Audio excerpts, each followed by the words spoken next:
Hi guys, welcome in. It is On the Button Live. What is this insanity? We're all in one room together. This doesn't normally happen. Nah. They smell real bad. You'll be glad you're not here. Wow. You're going to open with that? This is terrible. In it. Walked Wow. Sure. I mean, I don't know about you. I got a shower when I got home from work. I don't know about you, but like, okay. I did not, but You I didn't did not. work very hard today. So. Yeah. Don't tell your boss. Don't tell your boss. That's a half bad. gallon of bourbon. That's there you go. Yeah. Yeah. Ian's like, hey, I'm gonna get me something to drink, and I was like, yeah, we can do that. Let's Cheers, sir. Let's celebrate Cheers, wow. celebrate opening night, as we like to say around these parts, right? Welcome in, everybody. Ooh, that's tasty. Sir. So, we're doing a bit of an oddball thing tonight, guys. We're doing, not only are we doing a live episode, we're doing it with, I should not have backed that out because your shoulder is right in my way. I should have zoomed that in just a little more.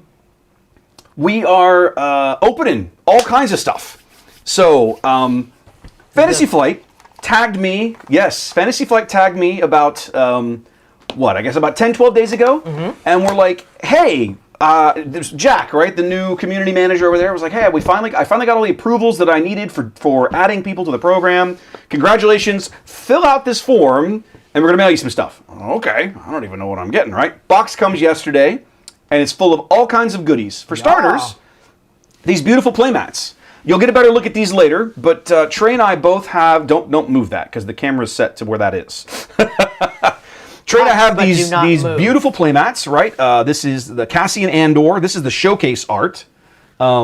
And then I don't even know what card this art is from. It's the X-Wing. It's dope, It's though. the Battle of Yavin, right? It's the Rebel ships going to Yavin. Makes me want to play a Luke deck. Super Pilot cool. deck. It's good looking art. Are really pretty, Good looking art. So they sent me some. I opened these up. They sent us a pre-release kit, right? Which here we go. Pre-release kit. A pre-release kit. A box of boosters, which I haven't even pulled the plastic off of yet. A Twin Suns deck pod. That's right. I love how it's in every camera view when you do that, because you put it out here. Yeah, literally, it's in every single camera view. Trey's and I's favorite. Yeah, you guys Is that might your have. favorite way to play Twin Suns? Yeah. You guys might have actually sold me on Twin Suns. We had a Maybe. really, That needs to go on the Oh yeah, we should talk about. Hand me the pen. We should talk about that. really great fun game. And the we didn't other even day. finish. We didn't even finish. We didn't No, have time we to ran finish out the of game. time. That was We ran out the of time. longest game of Twin Suns I've ever even seen. The damage pad Yep. extraordinaire. Yeah, I got a black damage pad. We got And the spotlight decks. we got a. We get the Spotlight decks, which Trey and I busted out earlier, and we're playing against each other. We'll talk about that in a bit, because Padme was kicking me in the teeth playing Palpatine. That was irritating. So this Padme soft or Trey? crate, this is the soft crate we were literally just playing. Like, this is Padme on one side and Pop. Chancellor Palpatine on the other. Very cool. And then was that it? That was all the. Yeah, that was basically it. The Spotlight That was all the. Yeah. So they just sent us They sent me a big box of loot, and I tagged Ian and Trey. I was like, why don't we get together and build some sealed pools on stream, on camera, in front of everybody? And now we will no longer say anything bad about this game or the company that makes it. No, Really? I can't Because give we that both know that's a lie. guarantee. We both know you're lying, Trey. I can't make Successfully tonight. bought. We both. I mean, I can be bought and purchased. That is true. We both know you're lying. But yeah, because I think this will be good. It'll be a good way for us to prep for pre-releases and maybe share some of that info with you guys, because there is no substitute for actually opening cards and building a deck and trying it out. So we're gonna do some of that tonight. We played the Spotlight decks earlier, and I do this podcast, so like even though I don't really pay attention to the new cards, I have scrolled through the new cards forever, and I still open the Padme deck, and there's just something about holding the card, sitting at the table. Am I going to resource this? Shuffle it. What do I do with this card? Reading it makes it so much more real. Yeah. Reading is different than playing. Having it in your hand makes a vast difference, right? So yeah, we did. So the Spotlight decks were interesting. Padme absolutely kicked me around. That was really rude what Trey did to me earlier. I don't know. It was rude. Like, I'm not saying it's better than Palpatine. We only played one game. That's not a sample size. That's not a sample size, but it was rude. Oh look, I killed a Captain Typho. Trey's like, oh good, here's his clone. I was like, really? I just killed this loser. You killed a Typho. Yeah, and then then I revealed the other one. Yeah, to kill yeah, my and then base, played him right away, which Sentinel was guy. I played the Sentinel guy. that was But super irritating. It did have the feel of, if I hadn't killed you in that moment, you would have taken control. That's why I said it felt felt Maybe it felt that way to you, but it never felt that way to me because I was like 20. I was like 20 damage behind by that He point. was a ton of damage behind, but I was out of cards. I was out of units except for 1, 2, 2 in space that you Yeah. just hadn't stopped yet. And his side of the board was just overflowing with stuff. I did have a lot of units on the board at that point. So I did that's have a lot why of it units on the felt board like at that point. it felt like the tide was turning, and I kind of reached across, went like that last little point. Yep. I will say Fresh cut open box. I know, right? The smell of new Such cards. new excitement, yeah. The Palpatine's ability, I think, is as strong as it is a little. I was gonna say, who wants the pre-release He's kit? not going to be here this weekend. So Yeah. Now, so you're not gonna- But let's not make it sound like I'm not going to be having a great time. there you go. That's I'll true. be in Boston That's having true. an amazing time. I'm You're gonna going miss to New England this weekend. Pre-release, but That's it's true. not the worst thing ever. That's true. Yep. Oh, and the intro to Hoth box is here because I haven't bothered to pull the plastic off of this yet. The tape is still on it. I bought it in Lubbock a month, like 3 or 4 weeks ago, and I've never bothered to pull the pieces off of it. So, all right, I'm just going to hand you some packs, Trey. Sure. 1, 2, 3, 4, 5, 6. Ooh, am I cracking this thing? room Yeah. is It's on dope. camera. 1, 2, I'll 3, crack 4, it. 5, This 6. room is so awesome. This is Oh, this yeah, is, his streaming room is this awesome. is Studio C. You've been in here before. Studio C. Studio C. That's a legit show. There's a but remember I spell it out. SEA. Studio C. Okay. Right. It's like a Mormon Saturday Night Live on YouTube with Studio C. Yeah. It's very funny. Right. Okay, so let's start off.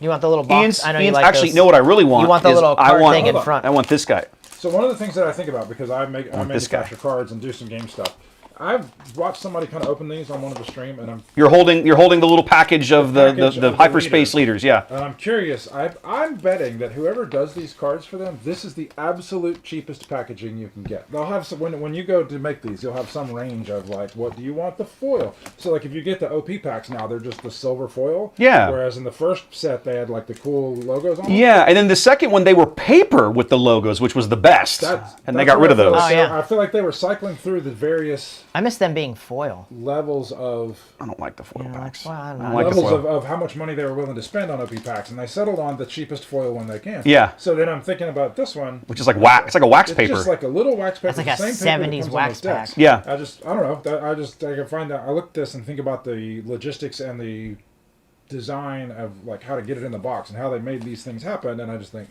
that is probably option cheapest on Mm-hmm. whoever makes these cards. Okay, so here's what we're gonna do, guys. For starters, everybody's got their 6 packs. We have Victory. 2 different copies, right, of Yeah. Palpatine and Padme. So if you open your leaders and you want to build around one of these guys, we have multiple options available for that. As long Okay. as we don't all choose Palpatine. We can't all choose Palpatine or all choose Amidala, but other than that, we got it. Okay. Something else I was going to say, and it's gone. So no, well, it doesn't matter. Oh yeah. I have views set up so that we can each showcase what we're working on while we're working. So Nice. so feel free. I can bounce this around. There's Trey and his fancy mat. Is that how and that's then supposed to look? and then there's Ian. Yeah. Okay. And then there's Ian with his pack as well. So I can't put everybody on the screen at once, but I can put us all on. So if you guys open something really awesome, or you open something that you want folks to see, just put it face up, and I'll change over to your view. So when you open these packs, both of you, how do you do it? Do you even look at the cards? Do you sort them? Did you already? No. Oh, okay. That's awesome, though. Oh, it's just a hyperspace DJ. Hyperspace That is DJ. pretty cool. Here, So what I like turn speed. it around. what's your There you go. methodology? Like for you were doing it? looking. I usually speed divide. I just like color. This is what I do. So I divide it by, I guess, villainy, heroism, and then the base. Neutral. And then just do that all the way across as Yep. quickly Okay. as possible. I try to open them. So you don't even like really. I'm review- not I don't even even looking at 'em, No, no. for me, Alright. when I open That's what I do when I too. open for a limited event, it's about getting the cards in a way that I can very quickly ascertain what I have available. So I keep leaders and bases off to the side. Here, I'll show you guys how I do it. Bases just go to the middle because we get whatever. Sure, but whatever. But then I build a grid, right? So blue, green, red, yellow, just like you were organizing things, and I do neutral in the middle, villain up top, and hero below. So This card is too thick. that's an odd statement. Oh, come on. What? Your first rare. Ian's first rare, ladies and gentlemen. I pulled that One in too, a million. though. I pulled that too. So I got 2 rare pack. Feel how bendy that card is. It's pretty bendy. No, just like feel it. Now feel this one. Oh, they feel different. But doesn't that feel different? Is it- All right, that was Gutter Bosch. Not to me. I feel the same. This one. it doesn't feel any thicker, but it weighs more. They're rare. That's On the odd. left hand, There's not rare bases this time, is There are no rare bases this time, which Thank is goodness. nice. There are no rare That's so bases. Nice. All right. Okay, anyway, so that's how I do it. That way, at the end of it all, I can very quickly ascertain what I have in terms of color and everything, which makes it generally easier. Can I even play? Oh, goody. what My I first wanna rare is wow, this is a banger box. My first rare is double green. Your first rare is 1 in a million. His was out of there. Oh, his was out of the Mine's out of pre-release there. kit, but come on, man. Now, I did get a double rare pack because I pulled a Saga Rare as a foil there. Ewing as a Oh, foil. I had the same thing. I got Punishing 1. But is he rare? Oh, he's this is a rare. Punishing One is a rare. Look at that. The Elite Squad? Mm-hmm. 8 costs. Hey, 6 to 8. my favorite reprint, Great. ISB Agent. I love me some ISB Agent. Oh, he just hits people. Here we go. All right. Well, mine is only an uncommon. Pause.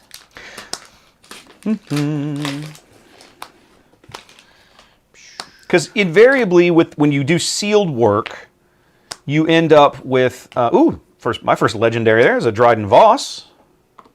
Right there, he's pretty. Garbage. Speak for yourself, sir. As a villain aggro enjoyer, you can rest assured you will be seeing me play that card at some point. I know, but you also lose a lot, so.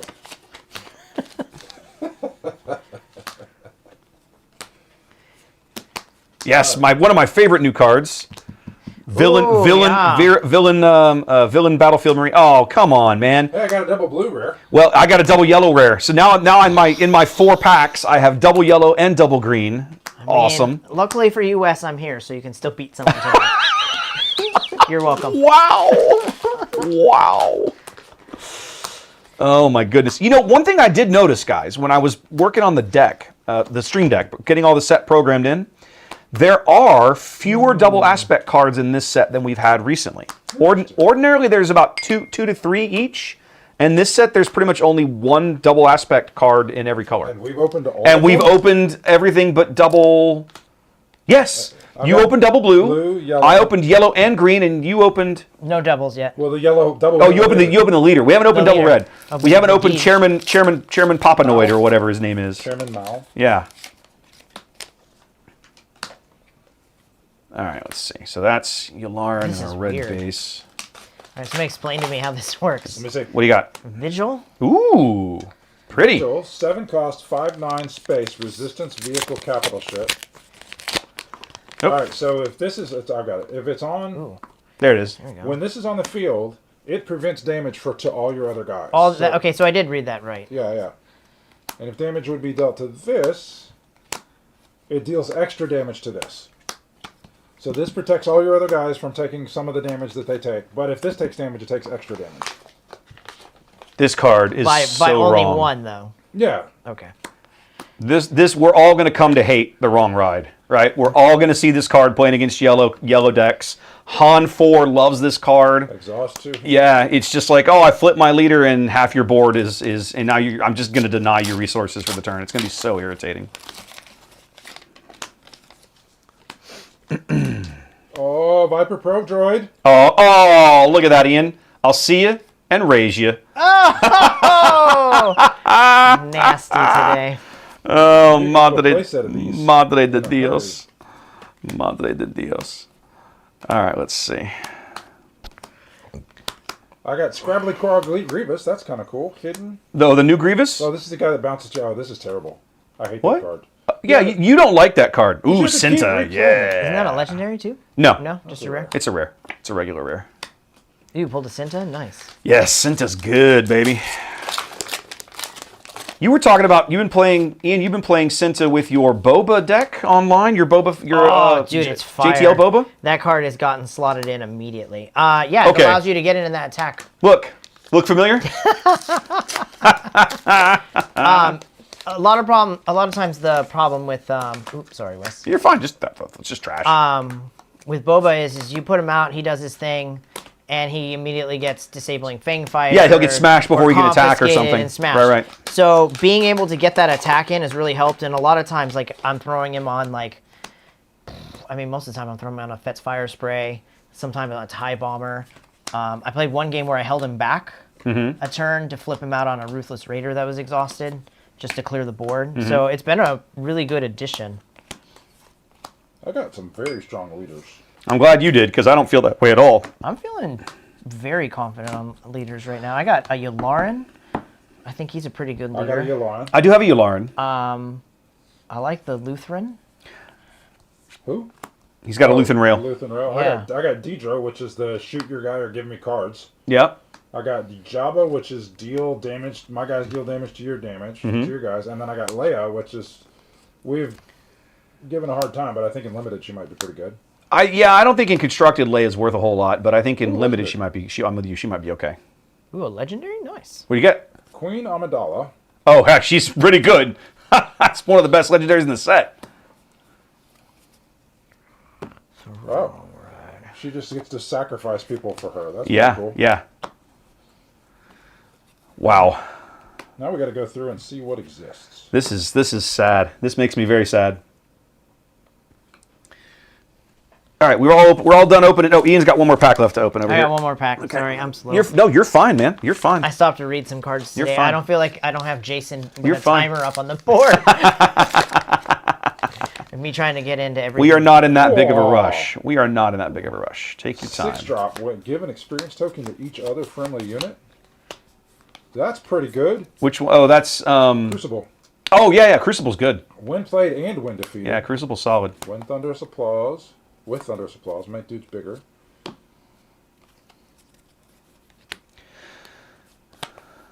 Five drop 6/5. 7-drop 6/7 ambush. That's pretty good. Yep. Do.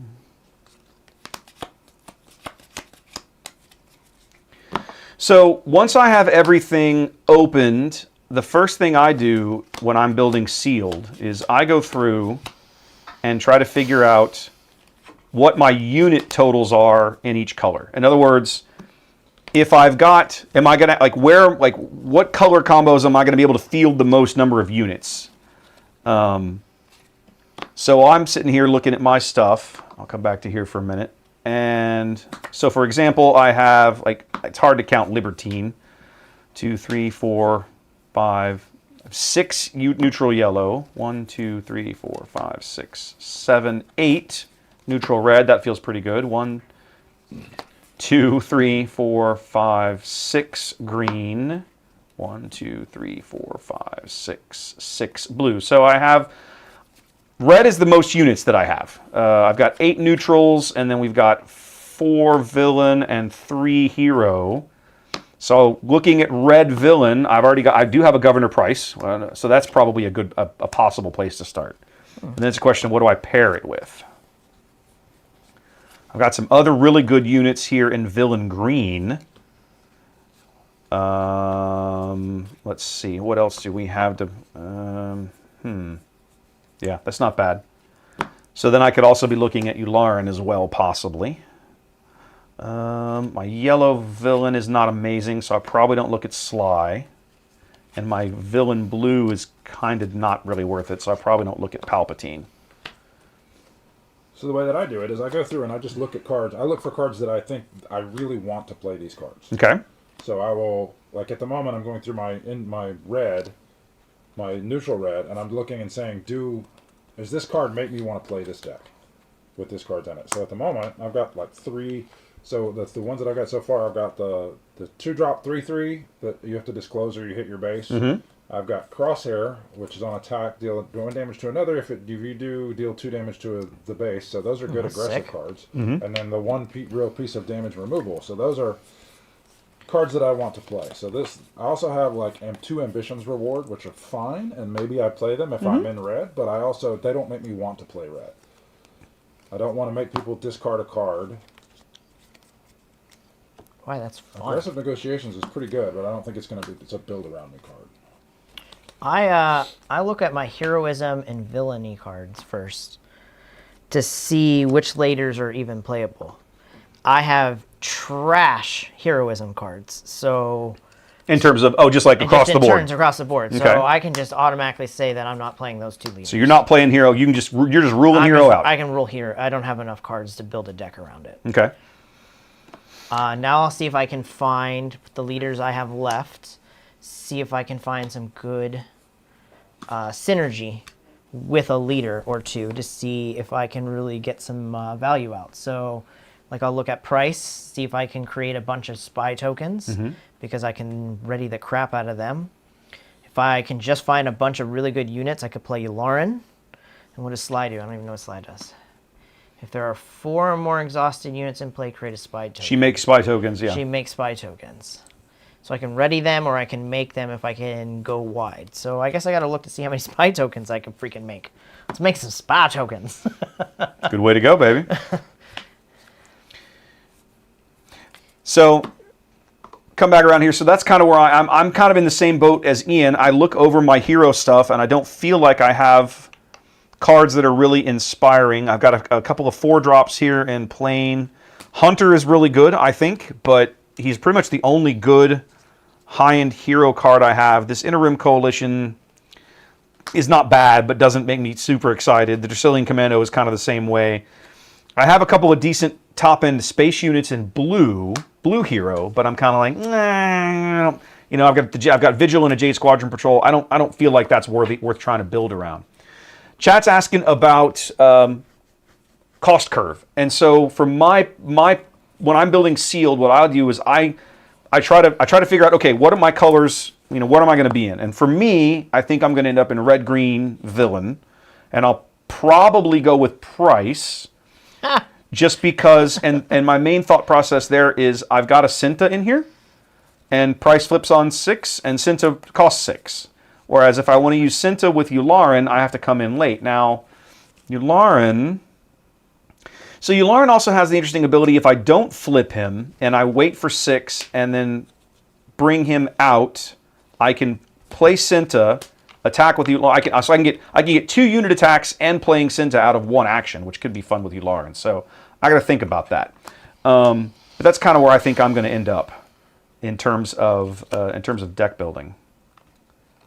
I don't have a ton of things that make spy tokens either, which kind of makes me shy away from price a little bit. Trey, where are you at right now? So at the moment, I've kind of sorted through. I'm not sure. So I'm looking at my leaders. I have Leia is kind of one I'd like to play, but in looking at my blue, the blue cards that I would be playing with Leia are not exciting. So I'm not. I don't think I'm going to be using Leia. At the moment, I'm looking through yellow. Because I have C-3PO, but I can't imagine that I'm going to be playing C-3PO. I have to have really bonkers yellow cards to be playing C-3PO at all. So I'm looking to see if there's any reason that I would want to play Padme in this. So I'm kind of going through the yellow right now. Because if I don't want to play... If the yellow is not super good, then I can just wipe that off the board. And then it's narrowing the pile of things I have to think about. Okay. Ooh, that's good. Ian, what about you? I don't have enough units to even consider playing blue or Vigilance or Cunning tonight. So okay. I will also be making some sort of aggression command villainy deck. Okay. Now I'm dividing up my units because you want to have tons of freaking units by number. And I will put as many freaking 2-drops as I got in here, or things that kill a 2-drop if I have anything that kills a 2-drop. Okay, so like Ian, I've kind of settled here on red-green villain. I'm going to try Yularen. And now I'm just going to take the units that I have and lay them out on curve so that I can start figuring out what I'm going to keep and what I'm going to throw away. Or I say throw away, what I'm going to cut, right? I've probably got about, as I guess, I'm probably got about a little over 40 cards in my hand, just in terms of raw numbers. I just pulled everything that would fit the deck at this that I'm trying to build here, neutral, villain, everything. And we're going to lay it all out here and have a look at the curve. Events and upgrades I keep off to the side. I do that last. I have a methodology for how I filter those stuff in, but I do them later. An event or an upgrade? What's your preference? It depends. It depends completely on the card. To me, that's a card-by-card judgment. And I'll do that here in just a minute when I'm done messing around. So let's see. 1, 2, 3, 4, 5, 6, 7, 8, 9, 10, 11, 12, 13, 14, 18, 19, 20. 1, 2, 3, 4, 5, 6, 7, 9. 28 units and about 9 events. So I'm at about 37 cards here. I've got to cut a few things out. Now, the other methodology that I use when I build sealed, my rule of thumb and JTL broke this a little bit, but my typical rule of thumb is 20 ground units, 5 space units, 5 something else. That's the target for me. And where things land on that curve in terms of cost, it just is what it is. But that's generally how I try to kind of lay it all together. So I like to pull out space units first and just have a look and make sure that I'm probably covered there.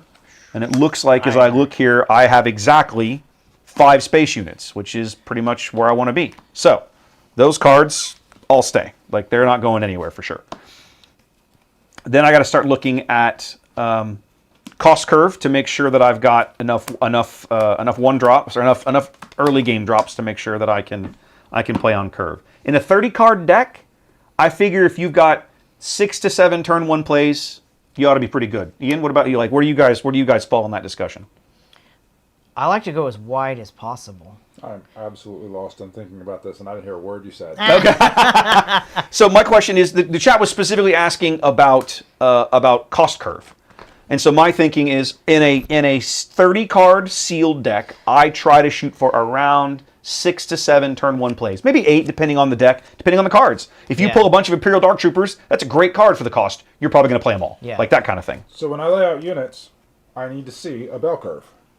Yep. So if I'm putting out 25, 20 units, I don't really have a count for them, but I need to see, like, maybe 1 or 2 1s, a couple more 2s, a couple more 3s, 4s, 5s, 6s, 7s, like that. So I don't know. I don't have a number I go for. I just kind of look at the pile, and then I'm like, okay, that looks right.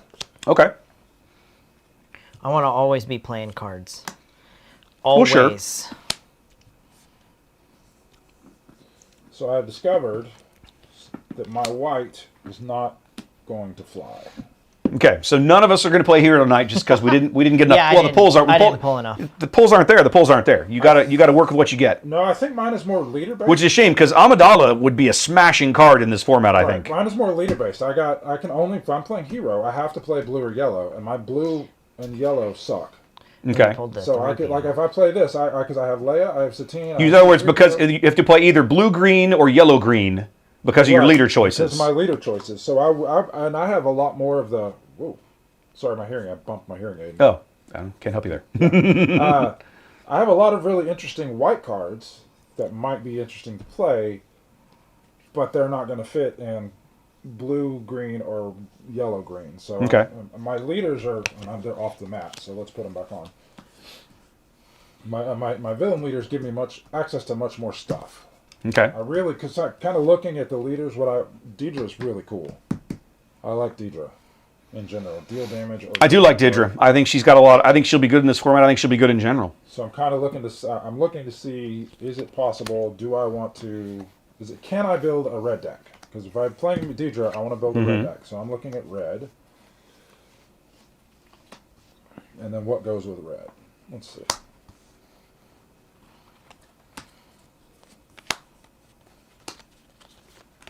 My red is actually pretty good.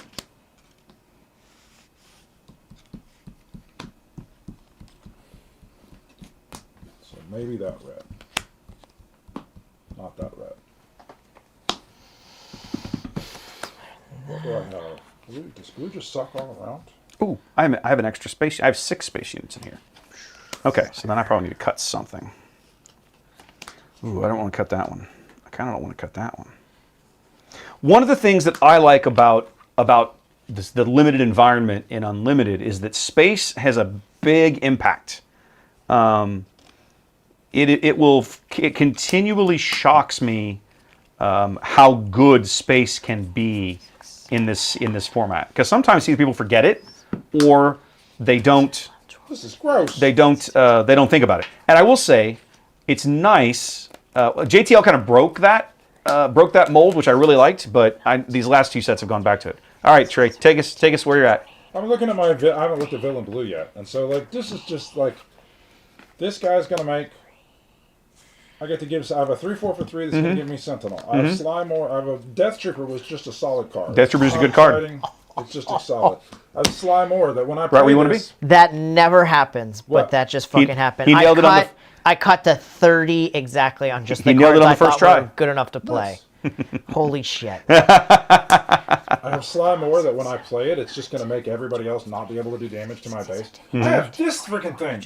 It is an upgrade for 3. Oh, that card. Yeah, that Creditors thing is nasty. Creditor's Claim. Attached units. For 3, I give something +2/+2. Attached unit games, when defeated, you may defeat a unit with 3 or less remaining hit points. That sounds awesome. And then I've got a random, like, 4/6 Sentinel with plot. My blue is starting to get exciting. Okay. Ooh, I have plot armor.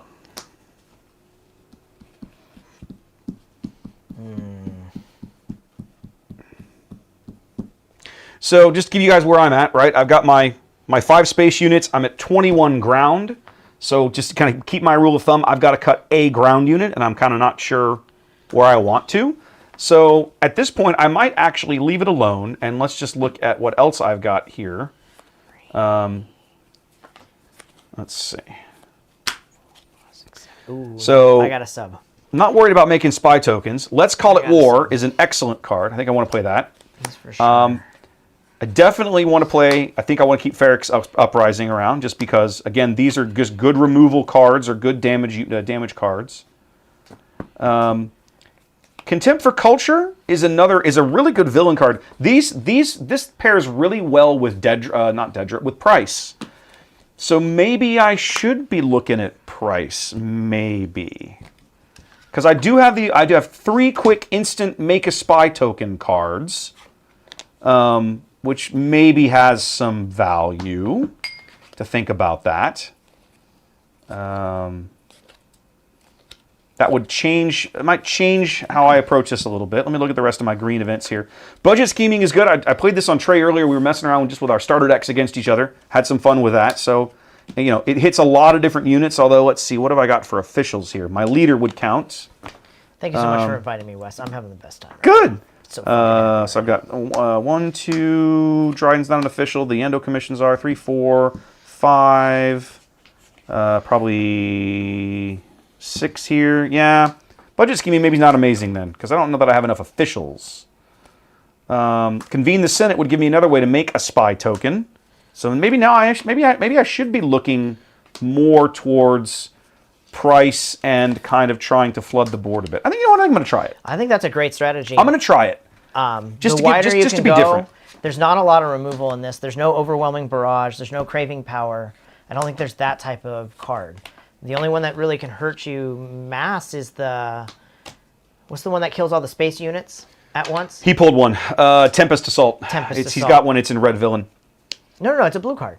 Oh, you're thinking of Hyperspace Disaster. Tempest Assault is if you deal 2 damage. You deal 2 damage to all the space units if you attack their base or something along those lines. I'm not convinced this is going to work, and I kind of don't. Okay, Price does come out on 6. That gives Cinta a little more value in my mind.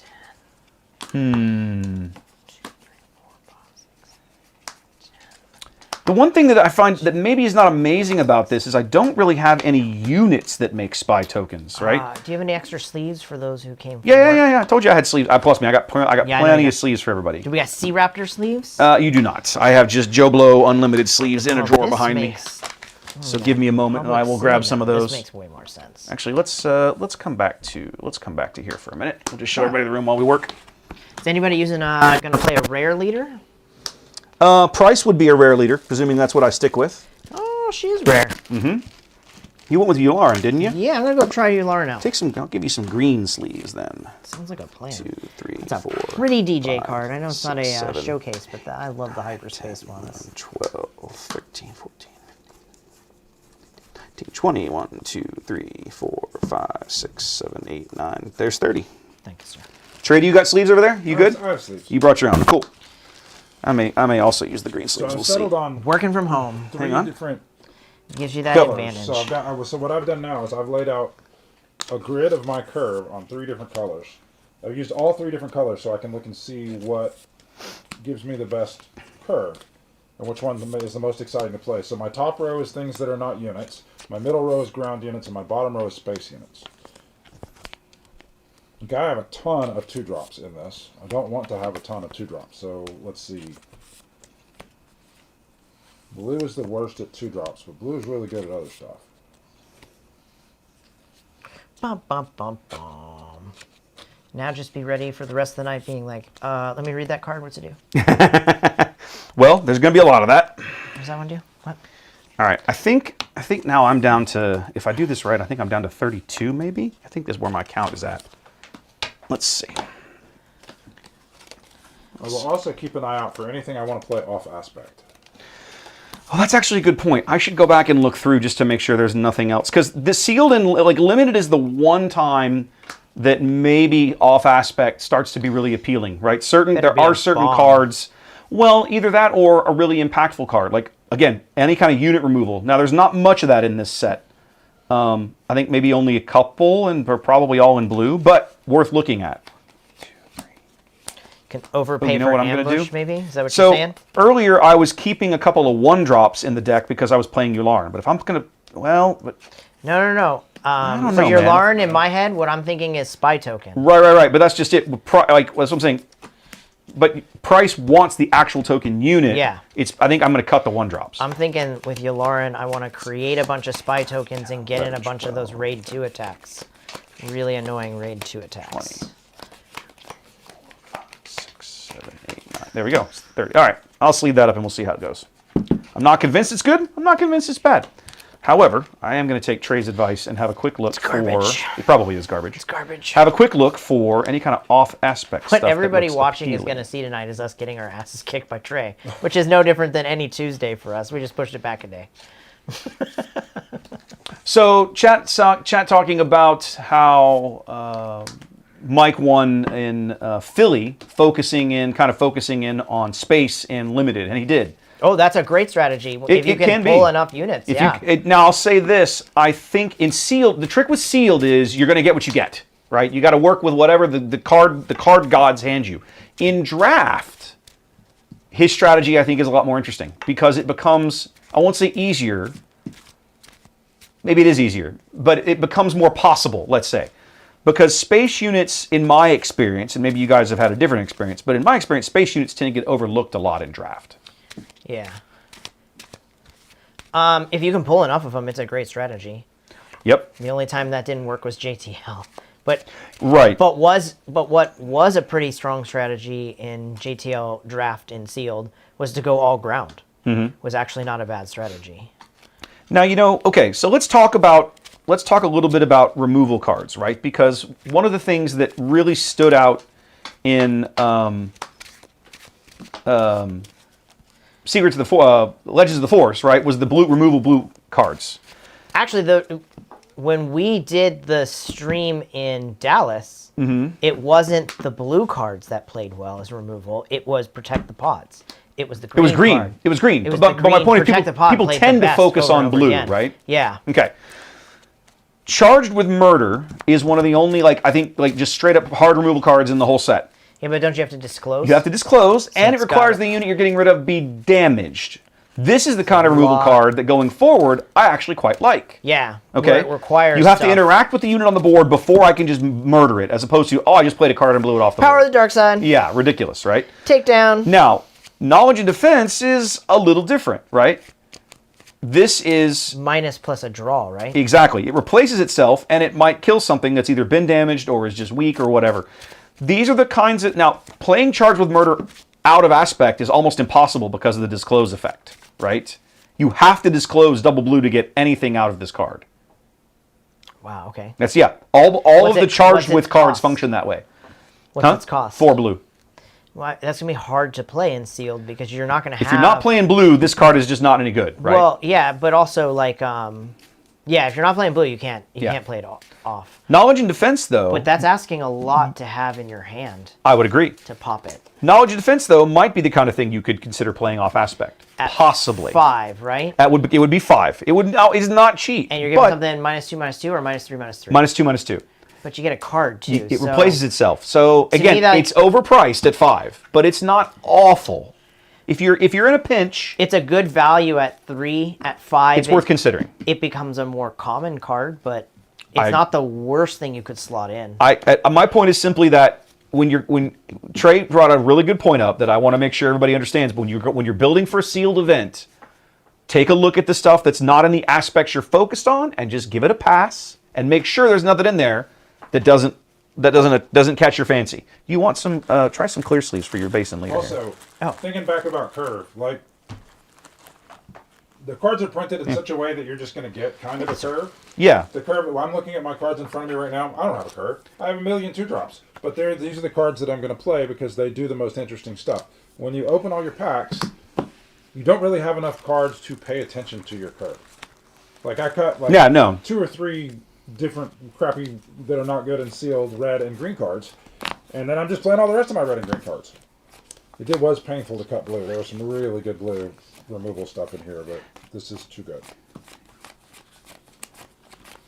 You had some really good blue cards in there. I'm really surprised you ended up not playing blue at all. Well, some of them were blank because like I'm not playing any other officials.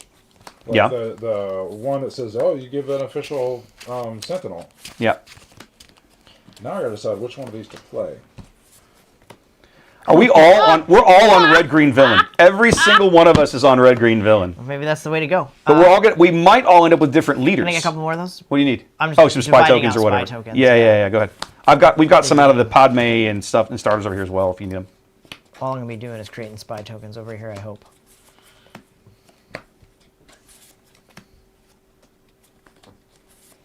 So Trey is down to his existential dilemma of Dedra Meero or Colonel Yularen. Cool. Dun dun dun dun. Spies. So my curve works in such a way. They both deploy on 5, right? They do, but I'm thinking about like because I have so many 2-drops. Or no, Yularen doesn't versus Dedra's a 4? Dedra deploys on 4. 4. Dedra should be a 4-drop. She should be a 2/5 that comes out on 4. Well, that changes everything. Yeah, she comes out a turn early. Earlier than Yularen. You're playing Yularen. He's playing Yularen. So I'll play. I'm gonna try Yularen. Okay, so Trey's going to give Dedra a go. Ian's on Yularen, and I landed on Price. So we're all in the red-green villain aspect just because that's what we pulled. I wonder if that says anything larger about what's obvious Oh, to find. What do you mean? Well, like maybe they're most powerful cards in the it's set. the ones like you look, and I have a bunch of 2-drops that are 3/3. Like that's easy to go look at and go, that's really good. That's on curve and powerful battlefield marine. I want to play with that. Whereas something like blue or yellow might be a little more tricksy to play, and then when you sit down at a pre-release and you've never really played the cards before, it's much easier to identify there's a 3/3 for 2 than what synergy I'm going to get out of these yellow cards. It's a good point. I know that I tend to gravitate toward red just because it's more straightforward generally to play red than some of the other colors. But I also know that back in JTL, I won a pre-release with like rose yellow, just because rose was really, really good and limited, and that was just the cards that I had.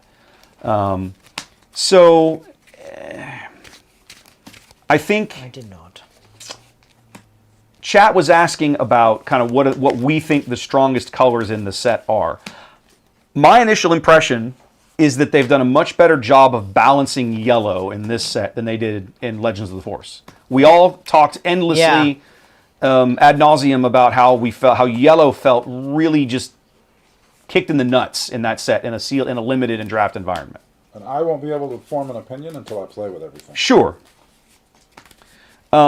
Which I'm totally going to do now that we're looking at red. We're looking green, at black we're across the looking board. literally So all looking at the same thing my basically. opinion of blue and yellow together is fully formed after tonight. Yeah. Trash. Now Trey and I were playing the starter decks earlier, the spotlight decks earlier, which was interesting. The blue villain stuff felt really good to me in the Palpatine starter, the Palpatine deck. Like that felt really, really good. So we'll see how that all shakes out in the end. But I really liked how that all kind of came together. You guys want to play first? Let me just watch. We're not playing 3 ways. Well, no, it's a question. I would happily slide over. Dirty and fun. If kinky. If you like, I will happily slide over. Do professional commentary. Yeah, well, for starters, it lets me run the deck, and probably got a couple little things I'm going to need to update to make sure that the top-down overlay is working correctly as we go into actual gameplay. Okay. So Yeah, I'll get my ass kicked by yeah. Trey. That's not surprising. Wow. Okay. Okay, so what we need to do, guys, let me clear out a little bit of a mess here. Let me keep those spy tokens handy. I'm going to slide this over. Got to clean up a bit of the mess. What about the silly sleeves are for this one. Oh, It's a trap. hang on a minute. Boop, boop. Okay, slide the mats together there in the middle, as close as you can there. Okay, that's probably pretty good. There we go, good enough. And I'm gonna get rid of this one. We don't need that anymore. Oh, we already switched our glasses. Yep, Trey took care of it. I'm gonna drag the deck over here. And the Get your keyboard. water, Wes. Yeah, I'm gonna grab the water here in a sec.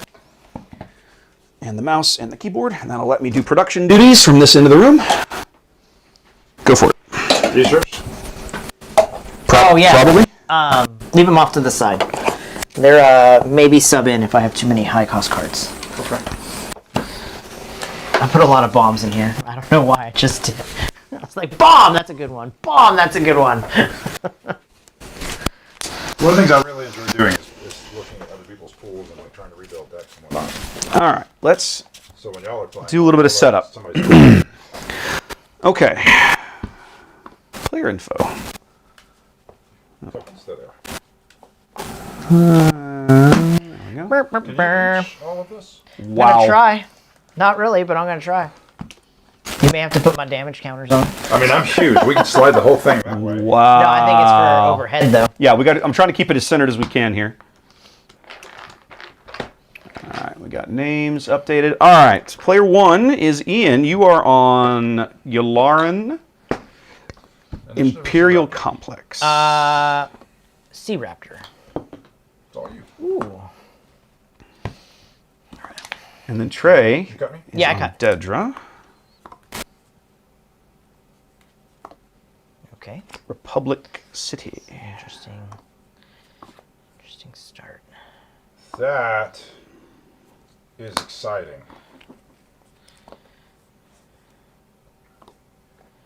All right. Yeah, I definitely got to do a little bit of work here. The camera and everything was set for. Oh. Trey's leader aspects did not update correctly. I'll have to work on that.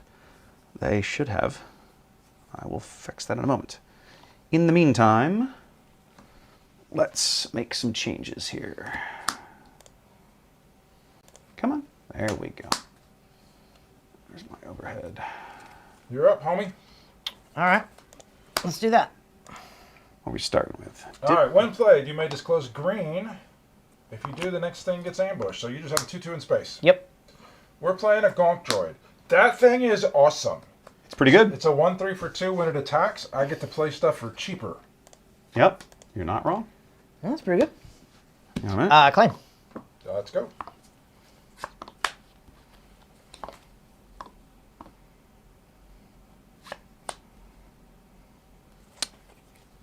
No. Oh, I'm in the wrong. Yeah.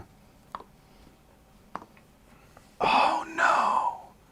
I missed a menu. Okay. Well, I can't show Trey's green cards. I don't know how I screwed that up. All right. I thought I had all the cards programmed in.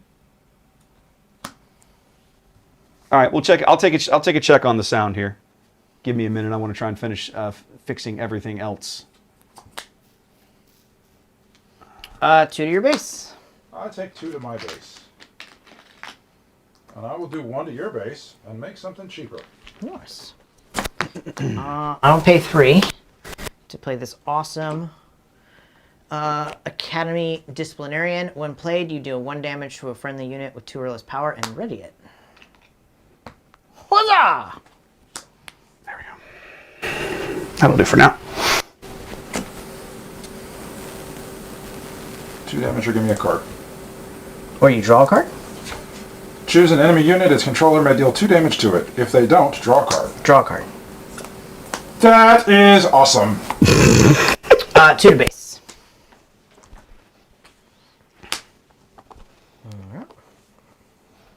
I will claim. Sure. What does that card do? Oh, sorry. It's a 3-drop. It's a 3/4, so it's a hunting assassin droid. It says when an enemy unit is damaged, this unit gets raid 2.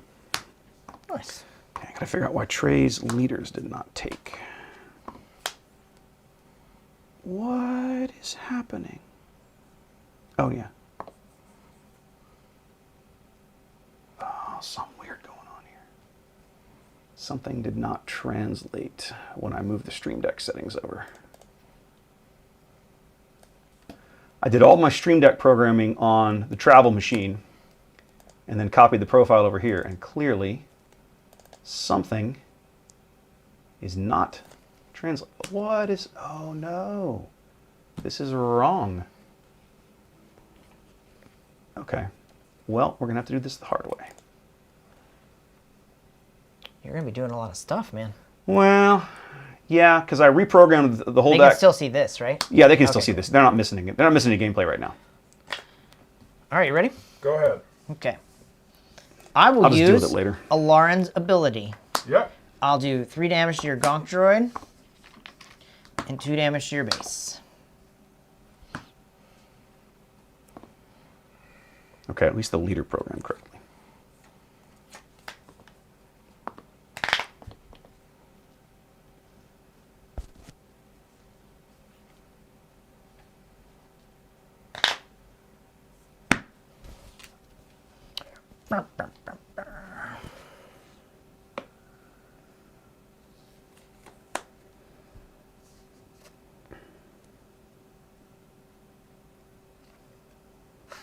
Five to your base. And he has raid 2 He because... has a damaged unit. Ah, that's what it is. Thank you. I or in general? While an enemy unit is damaged. Cool.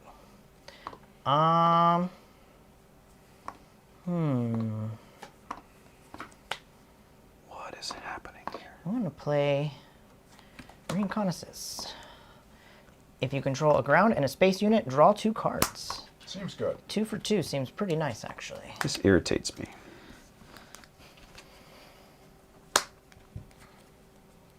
Cards in hand? 2, 4, 5.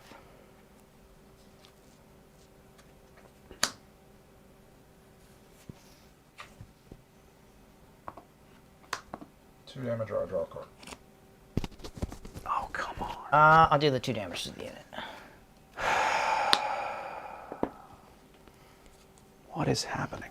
I'll play Imperial Occupier. When defeated, Create a spy token. we'll flip Ludra. So early. I have nothing else to do, so I am going to claim. 4 to your base.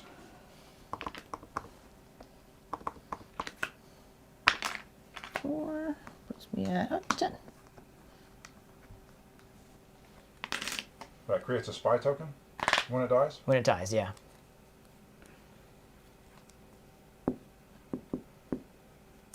What's Didrik's condition for getting a raid 2 again? If I have more cards in hand. And then your opponent? Yeah. Oh, okay. All right, let's do 2 damage and give you a spy token, and I get a 2 damage. So 2 cost black. Yeah, it's corrupt. For culture, deal 2 damage to a non-vehicle unit and create a spy token. Give me one. Oh, mother. Got the cool one. I took the cool one. All right. Now I'm done. All right.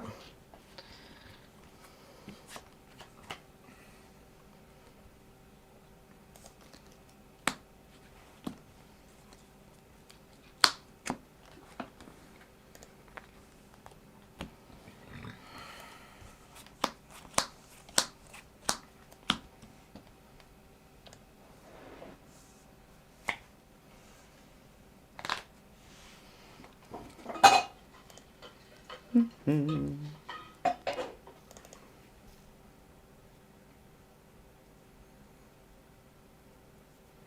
a minute. Did I just miss that one button, maybe?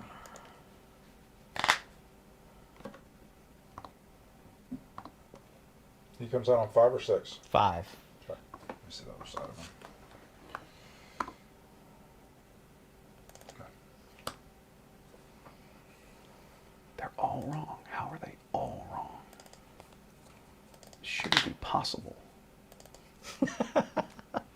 Well, I reprogrammed every leader in the deck, and clearly that file is not the one that made it over here, which irritates me a little bit.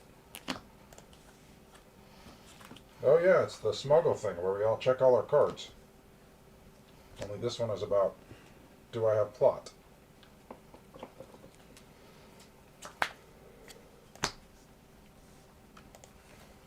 That looks good.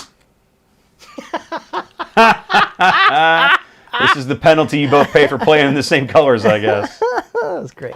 Okay, so what do I want to do then?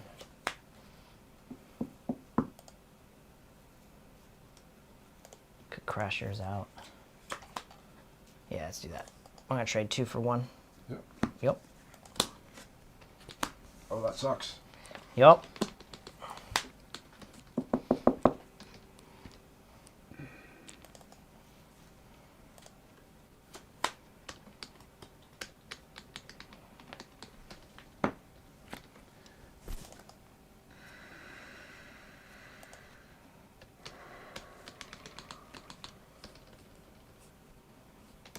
There we go. Pass. Ooh, Claim. fancy. Claim.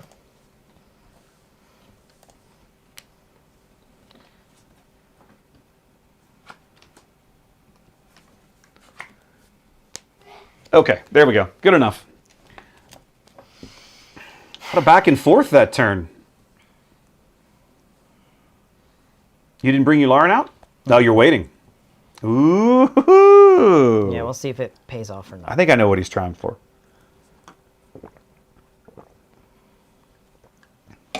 One of the more interesting things to me about the way plot mechanics work is that I literally think there are going to be leaders that would normally deploy on 4 or 5 or whatever, that people might wait another turn or two depending on the plot cards they've seen.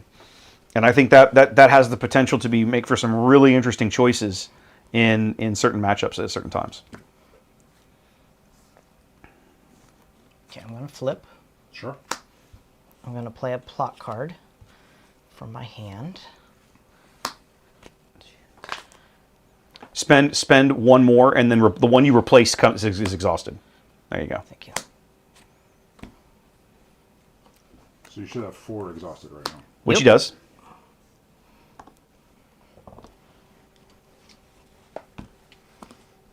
And what was that? That was Unveiled Might. Crucible. I'm going to give all of my guys Oh, experience nice. tokens. Which one's experience? The white ones? Yeah, I think so. somehow these. this I think 2 that pisses me Oh, off. the green ones. green ones, I think. Green ones. Green is experience. The blue and red ones are temporary, just like the temporary bonuses are colored that way on cards. Okay.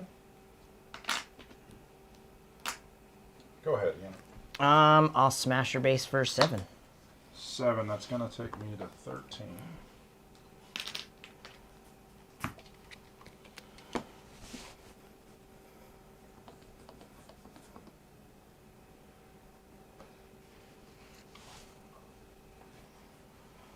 All right, let's put 3 damage here.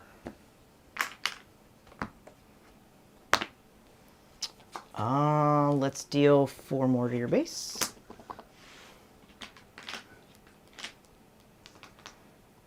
It's 17. Mhm. Of 17. I'll kill this guy. How much did you do? Oh, you did a lot back. You should deal 7 back. Yeah. I only have 5.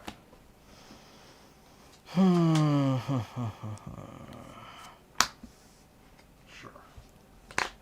Cards in hand? 4. Claim. Pass. Just realized I have everything flipped around backwards. I don't know how this is possible. The good news is I know how to fix it. Hey-oh! Now that starts to look a lot better, doesn't it, guys? Oh, yeah. I literally had you guys on the wrong side of the screen. One Yeah, day no. you'll See, figure out the stream, okay? chat caught it before I did. I'm looking at that, going, that doesn't look right. What did I do wrong? Yeah. One day you'll figure this out. One day I'll figure this whole streaming thing out. The Shadow Crawler will munch the lion. 6/7 ambush. Balls. Balls, balls, balls, balls. What to do, what to do, what to do. For a deck that didn't have a lot of top end, Trey, or at least you certainly, or did you have too much top end and not a lot of low end? No, I had a lot of low end. Okay. But I'm going. I mean, you've drawn your top end. I mean, I'm seeing 2 6-drops on the board. A 6 and a 7. That looks pretty good. Yeah. I've been not resourcing those. I've been resourcing. Oh, look, my 11th 2-drop. I'll resource that. I think that is an important point in these limited decks, right? Is that, ooh, Jar Jar gonna pump somebody. Is that when you know that you're gonna have this particular quirk, not to. Oh, for God's sake! All of the green menus are completely screwed up right now. He takes the. Oh no, I'm not going to kill him. How many? You I mean, I will kill him at the end of the turn, but that doesn't do anything. that won't. You don't have more cards, right? She doesn't get her raid right now. No, I don't. Okay, then no, that won't kill him. 5.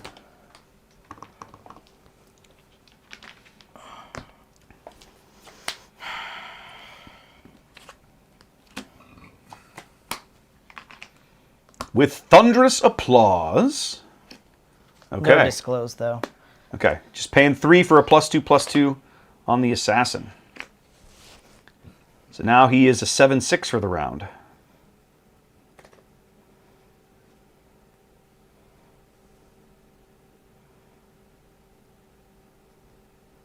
Five damage. Yep. Now he has more than you. Here we go.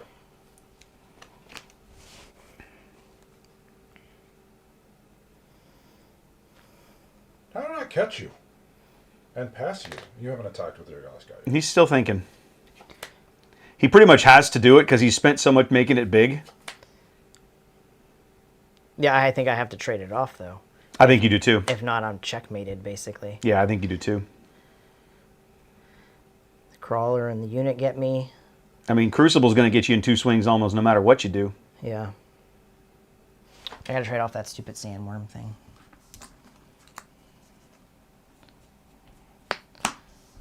Damn. Look at that. Get him Dune Sandworm. ship. So if you hold on to a 7-drop that has a 6/7 ambush, it's pretty good. Clank. Discard a card. Okay. If it costs 3 or less, I get a spy token. You can have. It's not going to cost 3 or less. Sag. Oh well, life goes on. Rampart. He's pretty good. He is pretty good. Rampart is pretty good. Ooh, okay. You done? Yeah, Cards in hand? 2. Okay. I think somewhere there's a nasty And build. I drew Butkiss. There's a nasty build with Rampart and Gideon and Taj and a whole bunch of Imperial cheapo trooper guys. This would have gone a lot faster if you hadn't drawn those 2 cards. Well, you have Aw. more cards in hand than your You opponent. can't catch me with cards. Even if I keep both?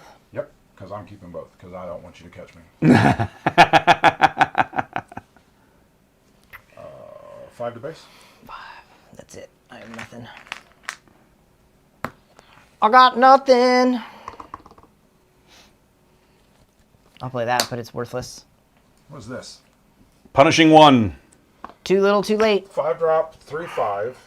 This unit gains raid 1 for each damaged enemy unit. When played on attack, you may deal damage to a unit. Yeah. So bop. Crucible was real Done. Yeah. good. Crucible gave me I +3. think. Yep. And it gave me a 5/5. I resourced that turn 1. That was a mistake. But you didn't know that at the time. Yeah, I didn't know that at the time. Didn't know that at the time. Deidre's good if you can keep cards in your hand. She keeps cards in your hand. Well, the front side does. You gave me cards for a while. That's all I have to do. Yeah. Yeah. You have It's- to not play. Yeah. If you keep your guys alive, I'm now up a card, and then it's not like you're not going to resource to keep Yeah. her alive. Yeah. That was fun. All right. Trade with me. Yeah. All right, bathroom. Am I switching, or are you? Stay there. Okay. Sit there. We'll just keep playing you over and over again as we lose. Yep. Yep. No, that's terrible.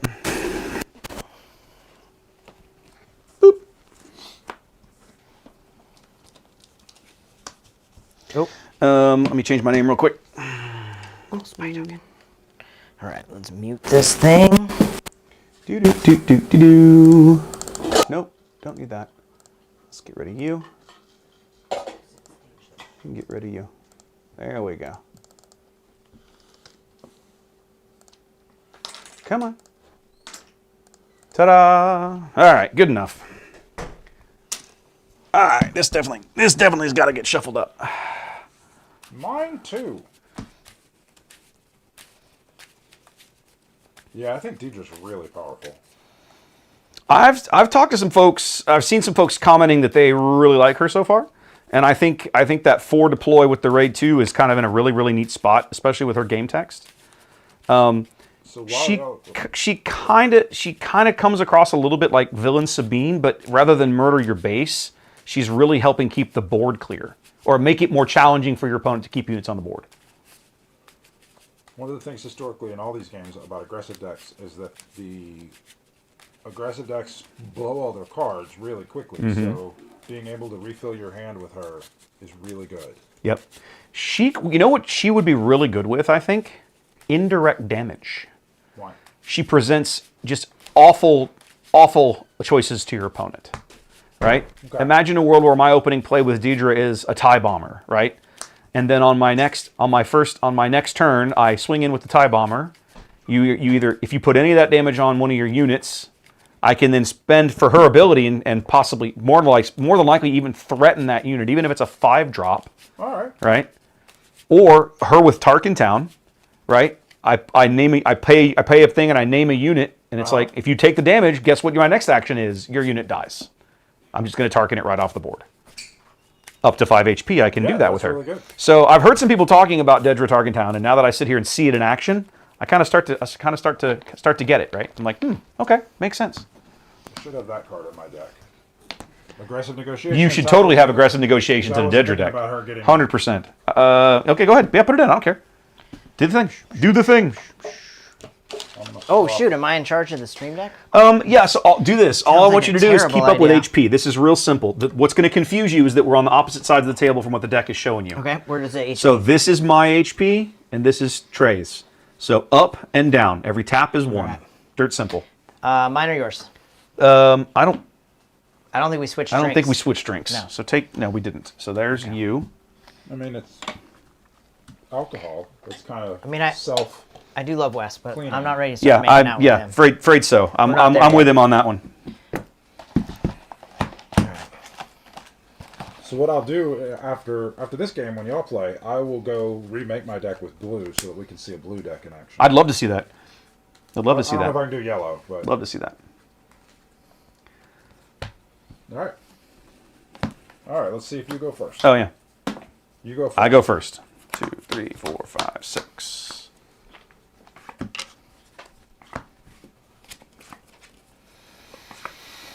Ooh.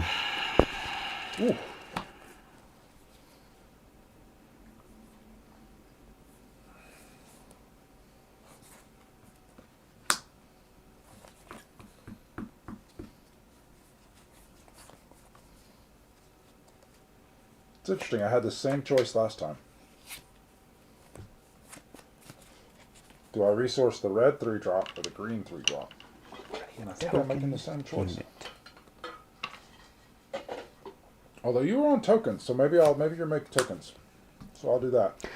I've got some token building in here. I don't think I drew a whole lot of it. It doesn't seem like I drew much Well, I of have it to here. Make that decision based on what you. Ooh, Yeah, that's a good yeah. 4. So that's a 3 and that's a 4. So then I I'm gotta get rid of one of these. thinking I love that too much. I want to keep these guys, maybe.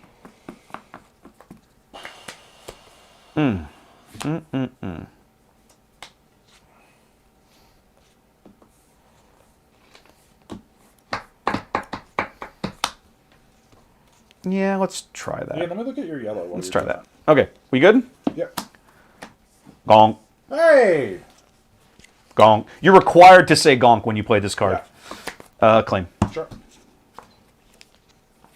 I'm keeping that one. I'm not keeping that one. Trey takes Gone. 1 damage to his base. Oh, these are both really good cards. Trey, how your Aggies doing, dude? I am over the moon. Pretty shocking. I guess they're It's not Wes's anymore. Aggies too. I forget It's that. not shocking anymore. It's shocking. No, it was. if you think about it from the perspective of like previous years, then yeah, but the team is playing really well. We have good players. We have good coaching, excellent coaching. So we went into LSU. Do you know much about like LSU? What it's supposed to be like? LSU is supposed to be one of the hardest places to win in college football. Yes, we embarrassed And them all. A&M won so handily. I don't like you. That they fired their coach. Now, I don't feel bad for that coach because he got a $58 million payout. So supposedly they negotiated that down to 27. Ooh, just $27 million for firing. My boss can fire me tomorrow if he wants to pay me $27 million. So it didn't really do anything though. So you did that, which I didn't want that guy to die, and you made that, but it didn't allow you, unless you got a 2-drop, I guess. I'll claim. Do you have a 2-drop? Gong. Okay. Now I wish I had been playing Yularen, because then it would be like, yeah, I got all these units, let's go. That was kind of my thought. Yeah. I never really got that established. though. Unfortunately, that's not the leader I chose, but that's all right. We'll see how this goes. This should be interesting. Yeah, I'm done. We're going to the 4 resource round, right? Right. Okay.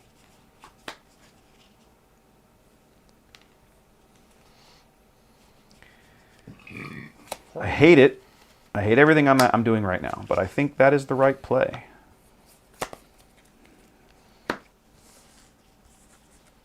Oh my! What do we got? Bring it on, baby. Bring it on. It's 3. It's large. It's in charge. It is. Let's call it war. Let's call it war.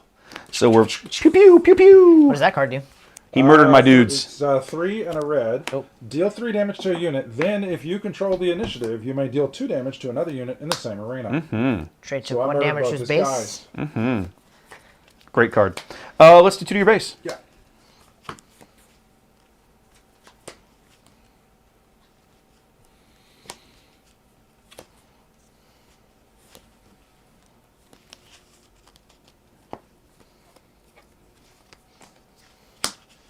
Let's shoot him or give me a card. Nah, I don't want you having cards. It makes me angry. Yeah, I should have just let him kill everything. That was a not great choice. Convene the Senate. Search the top 8 cards of your deck for up to 2 official units, reveal them, and draw them. Then create a spy token. 3, 4, 5, 6, 7, 8. No. Interesting. Yes. No. Yes. So against No. Deidre, so Yes. up No. until Yes. this set, these cards that let you go dig things out of the top of your deck have been poor. We actually had a whole conversation Well- about getting 2 for 1 play is really good. So that's this good. card, I look at this card as, we talked about why Prepare for Takeoff is playable, but a card like Recruit is Right. not. Uh-huh. Convene the Senate, in my mind, is playable because I'm playing 1 card, I'm drawing 2, You're getting 3 and in the cards off. end, I'm making a spy token on my way out the door. Right. So like, there's a lot going on in this card to like. I think I want to keep up to 2 officials. Okay, so I have 4 choices. Those are 100% going away. And I get to pick any 2 of these, and I have to show them to you on the way. So I think what I want to do is I want to keep her for sure. That's the better Dedra, not your junk. Ambush, 5/5 ambush for 6 on attack. Create a spy token. That's pretty Dedra good. and Price get along pretty well. And then I think I want to keep this guy. And the rest will get shuffled and flushed. This is 4/3 Sentinel for 4. Okay. Mm-hmm. So we're going to smash into this guy and do 1 to your base. Sure. These come into my hand. He dies. And we take 1 here. And then Oh, hold on. Sorry. You're fine. Trey's at 27. Wes is at 29. 29. I will claim. Give me that back. You have how many? 4. 2 to base. Go to base. Tie game.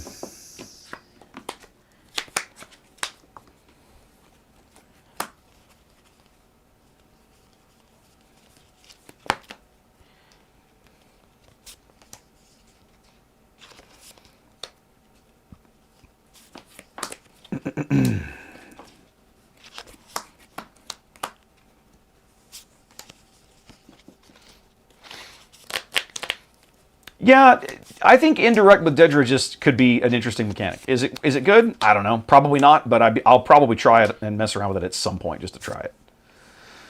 All right, 5 resource round. What are we going to do with our 5 resource round? That's a really, really good question. I mean, but you have Boba. Isn't Boba Why just don't a we better unit? start with 2 to base? Over Deidre? 5.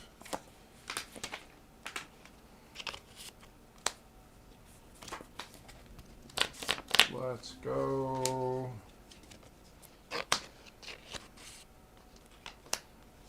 Three to base. Boop. This one. 1, 2, 3. Ooh, Trey took 2. Sorry.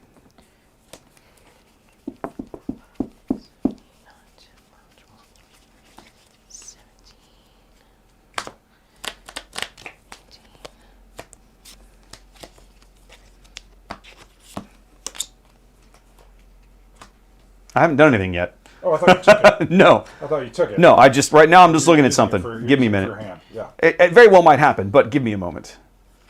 Okay.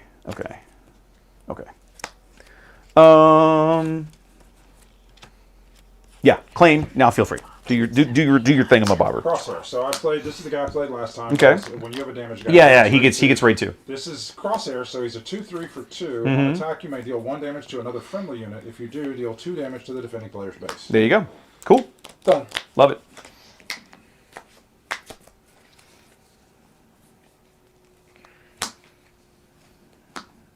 Really? You're letting him hold you in check with a 4/3 Sentinel with all that power? you Because all he has is Dedra. He can't kill it. Oh He shit! drew 2 I have cards in my. I have too many cards in my hand. You're paying attention to your cards. Yep. It's very smart. Well, I also I held on to this at the beginning of the game, knowing I was going to be dealing with his shenanigans. So, what are we doing here? So if you play Dedra and you're pre-release against Dedra in your pre-release, draw cards. Yep. Draw cards. No, that's not. Don't Pay discard attention resources, to cards. dummy. Okay. 1, 2, 3, 4. All right. Let's see here.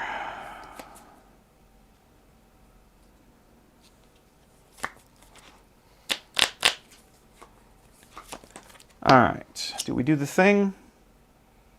Let's do the thing.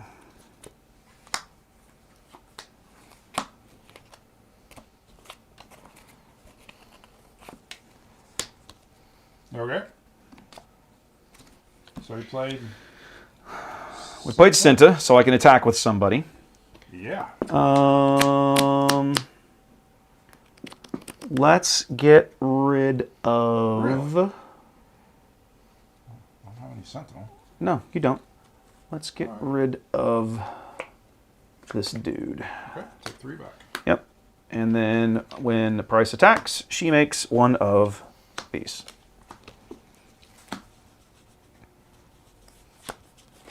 Crucible. Mm-hmm.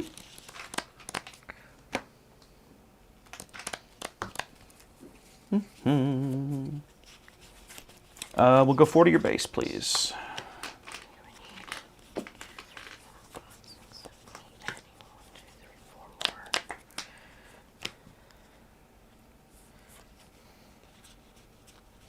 Bum, bum.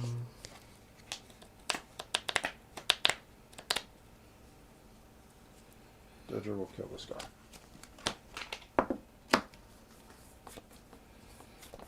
2 to your base, please.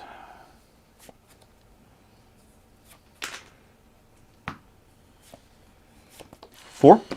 No. Okay, we're murdering something.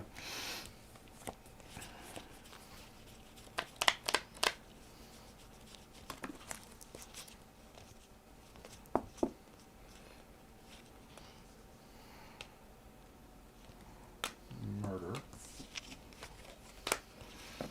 Claim? 3-1. I needed 4 back. Mm-hmm. And that's enough for me. Okay.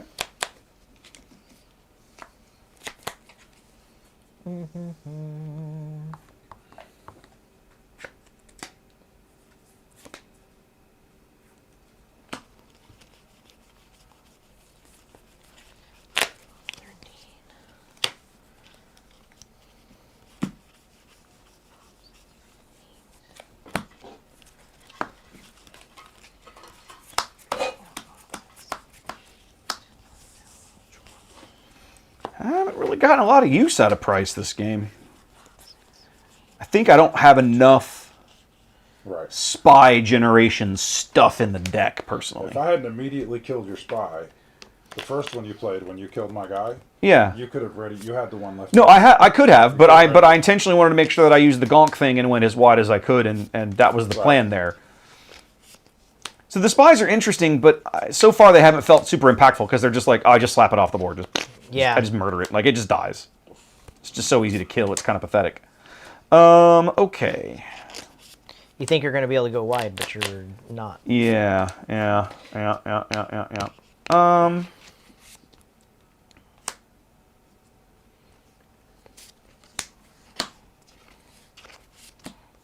You really need right now a well-timed, overwhelming barrage would be perfect. It would be. Let me just smuggle that in for you. Do we think they're going to reprint any good cards? Interesting. Like, they've reprinted... I mean, I like ISP Agent, but he's not, like, impactful. The Pro Droid's pretty good. Yeah. I mean, But it's not the like, reprints we have are not bad, right? It's not like an over-the-top reprint. Like, will they reprint Overwhelming Barrage? Will they reprint... Oh, yeah. Forgot about that. I mean, you're feel free to ambush him if you like, but I don't think it does you much good. I don't want to ambush that guy. I don't think it does you much good there. What are some other good cards that are rotating out that maybe aren't rares, but just are uncommons or commons that we want to see carry forward? Surprise Strike, does that carry forward, or is that going away? I think they haven't reprinted Surprise Strike since set 2. I'm going to use Doty to kill him. Sure. I want that reprinted then. I love Surprise Strike. Let's go 5 to base, please. Seems more like a mountains guy. What are we doing? He takes some damage back, by the way. No. No, I'm afraid that's not how that works. He's got tickly jaws. He just reaches out. You can't hit him. 2 more to base, please. 5 to base. 12. Other way around. There it was. I'm at 14. Oops. Did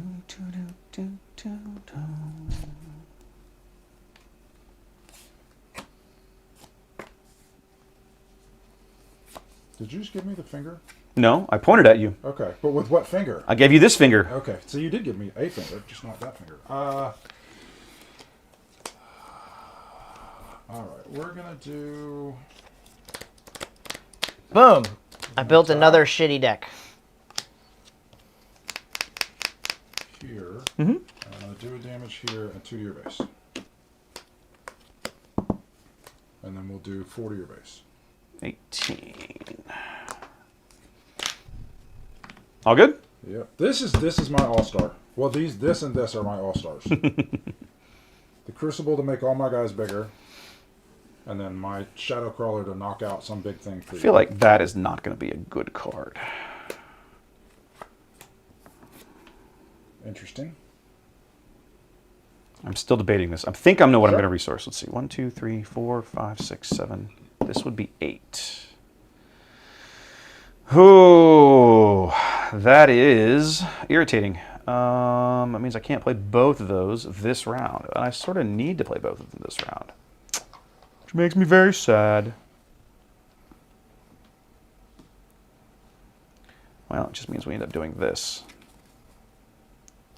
Yeah, so my Aggies are 8-0. Yeah, Very exciting. Haven't been that way in a long time. 30 years. It's fun to watch. It's fun to watch them play.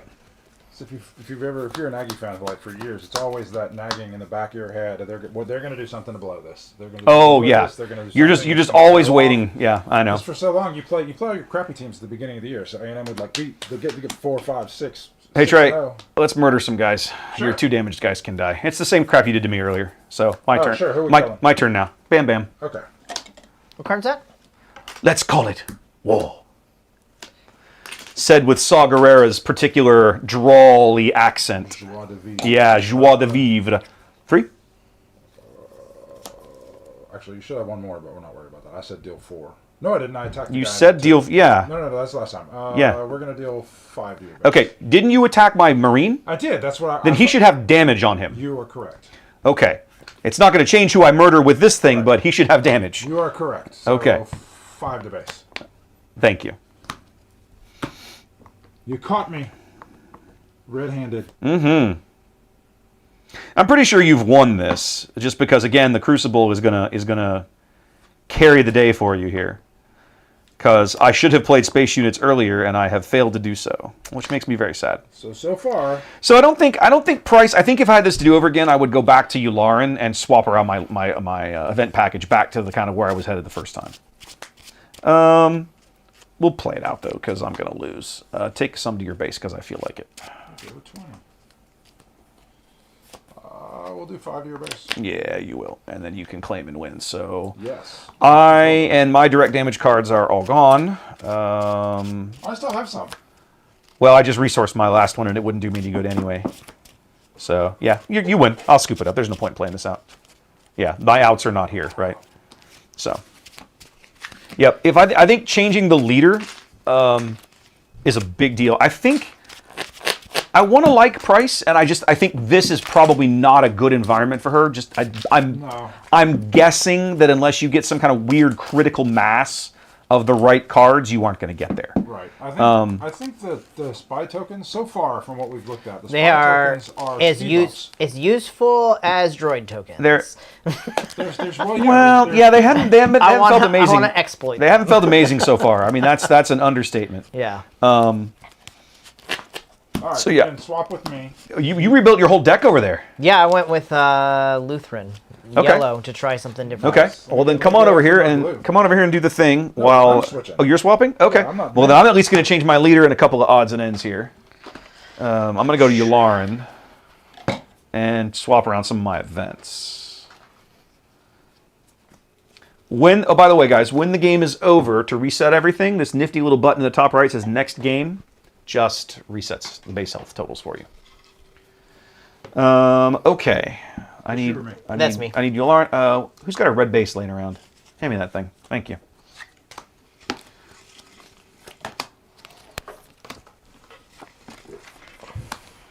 Oh, you're gonna play his deck, or you're gonna play. You're gonna play. No, I'm Lutheran. gonna play what I built. Keep your shenanigans. I built something new. Why Okay. not? I got Cool. my ass No, I love kicked. it.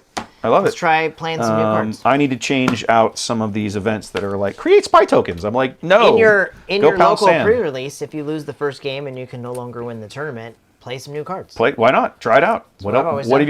have you got to lose? Nothing. So I will often misbuild my first deck, especially in a pre-release where I don't Yes, have the cards. I miss those days. Today was not that day.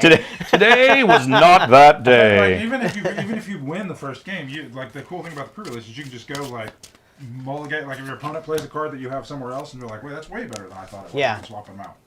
And you could like totally rebuild your whole deck, which I think is cool. 4? Let's try that. I don't want to pretend I know what I'm doing. We're gonna swap out some spy I like creation the- stuff. Now, When I was able to use the Yularen action early, it was great. So Well- I think if you can build like a good deck around playing high, low, high, low, high, low, and trying to always have 2 units on the board, you're going to be in good shape. I feel like he has a lot of potential for tempo, I right? think this deck would have been really good with Yularen because I had so many 2-drops. Like my curve was just like Yeah. lots of low and get bigger as you go. Get fewer cards. I think that would be helpful. Chat's asking what we think of the new prestige style cards, right? So you have the propaganda Those are posters cool. or the wanted posters are the I two different think types. They're super cool. I think think- they look great. I got to see them in person, though. I agree. I do want to see them in person. I hope that I gotta the change. Hand me that keyboard when you get a minute. the tier 2 Yeah, I prestige. gotta change Ian's. Ian is is- sitting in your seat. I Oh changed his yeah, I'm name. probably way shorter. Oh no. No, you're fine. I just want to make sure it's your name. That's not. You're not. I hope Trey. the foil ones look great. So the wanted posters, the pictures that I've seen of the wanted posters online look interesting. Yeah, but like, does the foiling look The good? the the, You the want to cut or you don't care? I don't care. You never care. The prestige cards, the propaganda posters are absolutely they look awesome to me. Like I just absolutely love those things. Higher low. Low. Oh damn. 8. Beat an 8. Nope. 7. Perfectly average. I'll keep it. I said low. Oh, you said low? Then it's yours, baby. Yeah. There you go.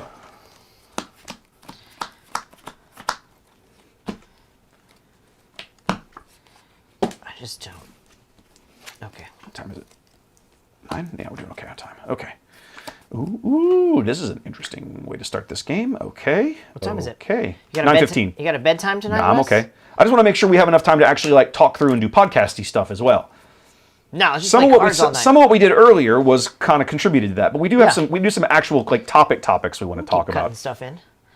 All right, I go that- first, right? Yeah, but I got to figure out what I'm resourcing here because I don't want to resource any of these cards, but it's gonna happen. I think it's gonna be you. What's Luthen's text again? When a friendly unit is defeated while attacking. You may exhaust this leader. If you do, deal 1 damage to a unit or a base. Okay, got it. And then on his flip side, It's 2 damage. yeah, while a friendly unit is defeated while attacking, you may deal 2 damage 2 to a damage. unit Got or a it. base. Okay, cool. All right, let's try it, baby. All right, so Hit I'm me. gonna start with let's start with pursue the lead. Okay, what is this? Discard a card from your hand. If it costs 3 or less, I create a spy token. Well, guess what? You're gonna get to create a spy token. Let's go with. Actually, Or not. no. Let's get rid of loser here. This is fine. Make your token. Okay. Okay. Gong. Claim. Okay, all done.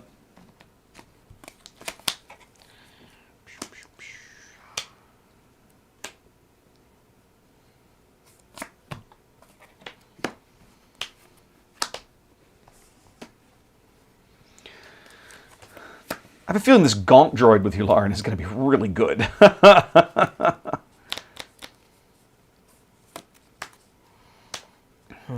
Because he lets you play, like you want to be playing things above curve if you can swing it with Yeah. Yularen, and boy does he fit with that theme. Let's start by doing 2 to your base. Smash, smash. Hang on a minute. Trey's busy. Yeah, this is not set up correctly, but for now, I can do that. Okay. 1 to base, please. Actually, he don't care, right? Yeah. We'll hit your spy for 1. Spy for 1.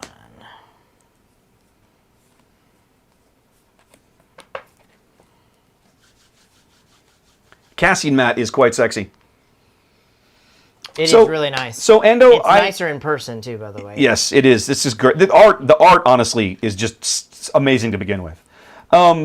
Endo, I used to I stream out of the house. I don't stream out of the house as regularly as I once did because generally once I tear down all the gear and load it in the cases, setting it all back up in here. This is the same cameras that I used to go on the road with. Is a pain in my ass. Only to reload it and Only upload then it to have again. to tear it down again. And so like once I hit a stretch where I'm going to be out of the house doing events for 2 or 3 or 4 weeks, I had this tendency to not set things up. Now, I'll say this. One of the things that I'm working on is changing some of that. You're getting some new cameras or something. Well, right? I'm swapping around to where I'm going to be using mostly more USB cameras for the tables other than the overhead. This overhead camera is going to stay because the quality's too good. We'll spend 3 for this guy. Ooh. Okay, I'll claim. Okay, we's done. So that will be less work then for me to deal with shenanigans in here, which has some appeal.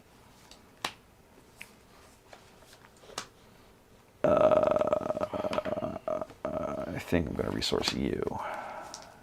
Yeah, I like that idea.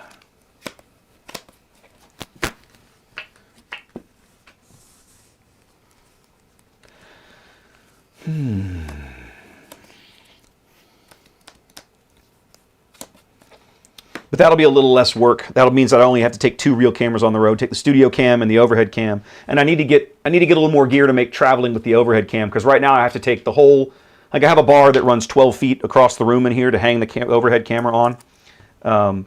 Every time I go on the road, I have to disassemble that, pull the camera off, pull the harness off, load all that out. If I bought a second harness and just left that in the travel kit, it'd be easier. I'm also thinking through a different way to possibly rig cameras over tables in the field, which would save me a little bit of pain. So I've got a lot of things going on in my brain, but they require gear that I haven't sourced or bought yet. So progress. The ultimate goal is to be able to cover 2 tables in the field at once with my rig, and I think I'm confident that I can do it provided that the USB cables will handle all the data that I'm trying to push. Okay, I'm going to pay 1. Okay. I'm going to play Accelerate Our Plans. Okay. I'm going to exhaust a friendly unit. Attack with this unit. Okay. Dealing 5 damage to your unit. Okay. When defeated, each opponent can ready a resource. Okay, sure. What did that do? It's a pump. I know, but I want to read the. Is Oh. this +3? Yeah, and attack with a unit. And then I had a unit defeated, so I'll deal 1 to your base. Using his text. That's pretty good. That's actually a pretty awesome 1 to your card. base. 1 to my base. Really? Why didn't you just kill this guy? That's him. Maybe my next play all will be revealed, Trey. Okay. You're up, Ian. I'm just going to play this trash.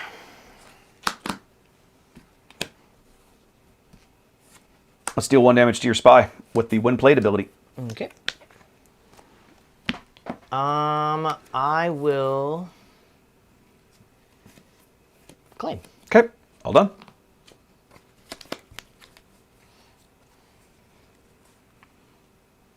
Did I not care for you drawing cards? You turned off all of my Dedra. Aww. No, I didn't care for that. Cannot get your ship out. Aww. This is not a great card, I don't think. Although, Hey, wow. Ian, Yeah. kill this gonk. Kill his gonk. Gonk. Yeah, I don't have anything that kills gonk right this second, actually. Gonk. This can get out of hand then. Yeah, probably. Play gonk. If Gonk. you're in green. Gonk is good. Definitely seems like a great card. What to do? What to do?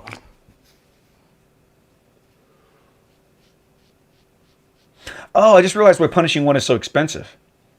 He's raid 1 for each damaged enemy yeah. unit. That's nasty. I didn't read that the first time correctly. Try one of these stupid block cards. Another good card. In, Django. well, yes, but in indirect damage decks. Oh, yeah. Okay. A card that Rio would like. Another transport. I'm gonna flip. He comes on 5? No, he does come out on 5. Look at that. Yeah. Okay, cool. We got some plot Then shenanigans I'm gonna going on. Plot that out. So I lose 2. Yep. Okay. He comes out at 6? Or 5. He comes out this round. I feel like they were a little more free with the coming out earlier this time. For a 4/6 to come out on 5 is pretty good. Like, that's one of the reasons I think Yularen is going to see a play even in limited. I mean, even constructed. That was it? Yeah, that's it. All right. Awesome. I know. Awesome. We're going to go... it's going to end up being 4 to your base, Ooh, sir. okay. The double attack. Yep. The double attack. Shenanigans! Oh, on attack, I can deal damage to a unit. Oh, it's actually going to being 5 to your base, because I'm going to deal appointed damage to this clown. And, well, on attack happens before the rest, so... Yeah. Yeah, so there we go. There's the extra point. Now I see why he's skanky. All right, that's kind of cool. That's a better card than I gave it credit for when I first read it. Okay, I'm gonna do 2 damage to the gonk droid. Womp womp. Let's spend 2 for Zimok Reka Crab Droid. So that is a 4/3 for 3, and when it's ready, it cannot be attacked. Correct.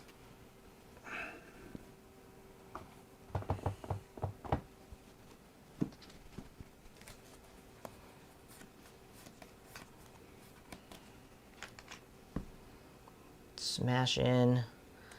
God, I'm playing an aggro deck and I'm trading off units. This is bad. But I can't go. Okay, I'm gonna smash in here Sure. for 2. So 2. Okay. And then when he's defeated, I deal 2 damage to a unit or a base. I think I gotta go gonk droid. Gonk. Probably should have gone that stupid little cracker thingy. Why don't we? Oh, I can still deploy. I feel like I should do that, huh? That feels like that would be smart. I'm just gonna claim. Okay. In that case, let's go ahead and smash your base for 4. Boat.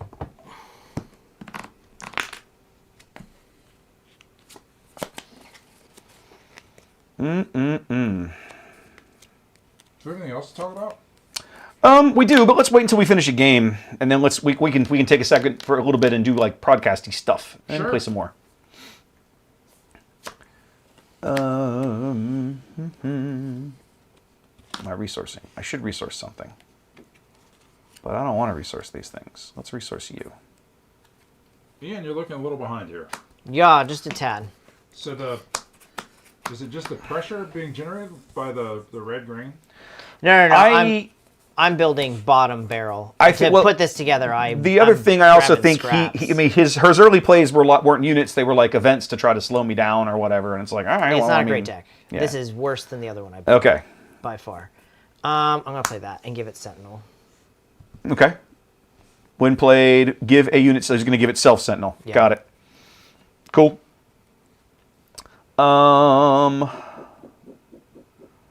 Let's see here. What kind of shenanigans can we get up to? Why don't we spend 3?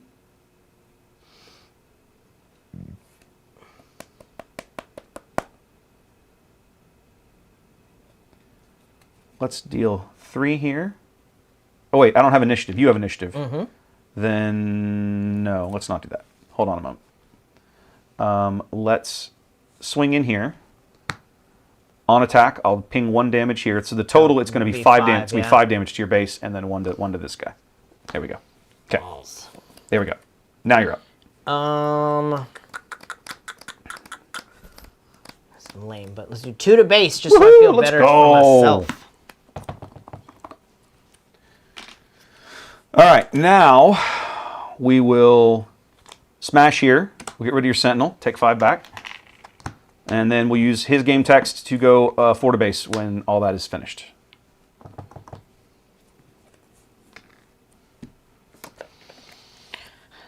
Lame. Yeah, I need to go dig a super laser blast also. Yeah, something. Claim. That's all I can do. Let's spend 5 for this guy, and he gives me an experience token, which we will go another unit, another friendly unit. That seems okay. All done. Actually, no. Even better.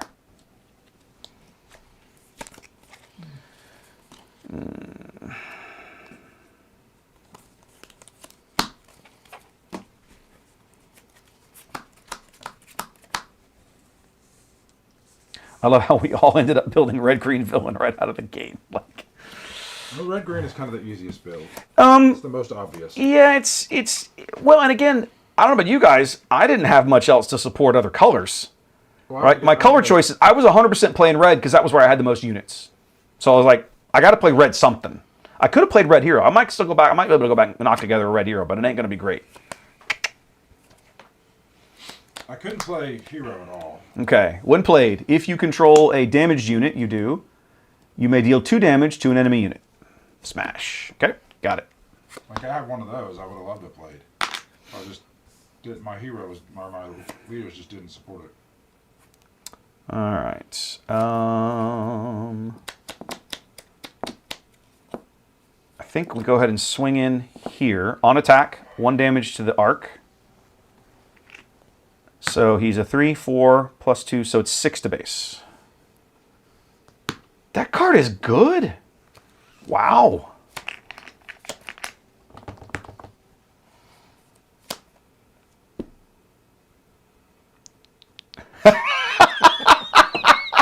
Ian.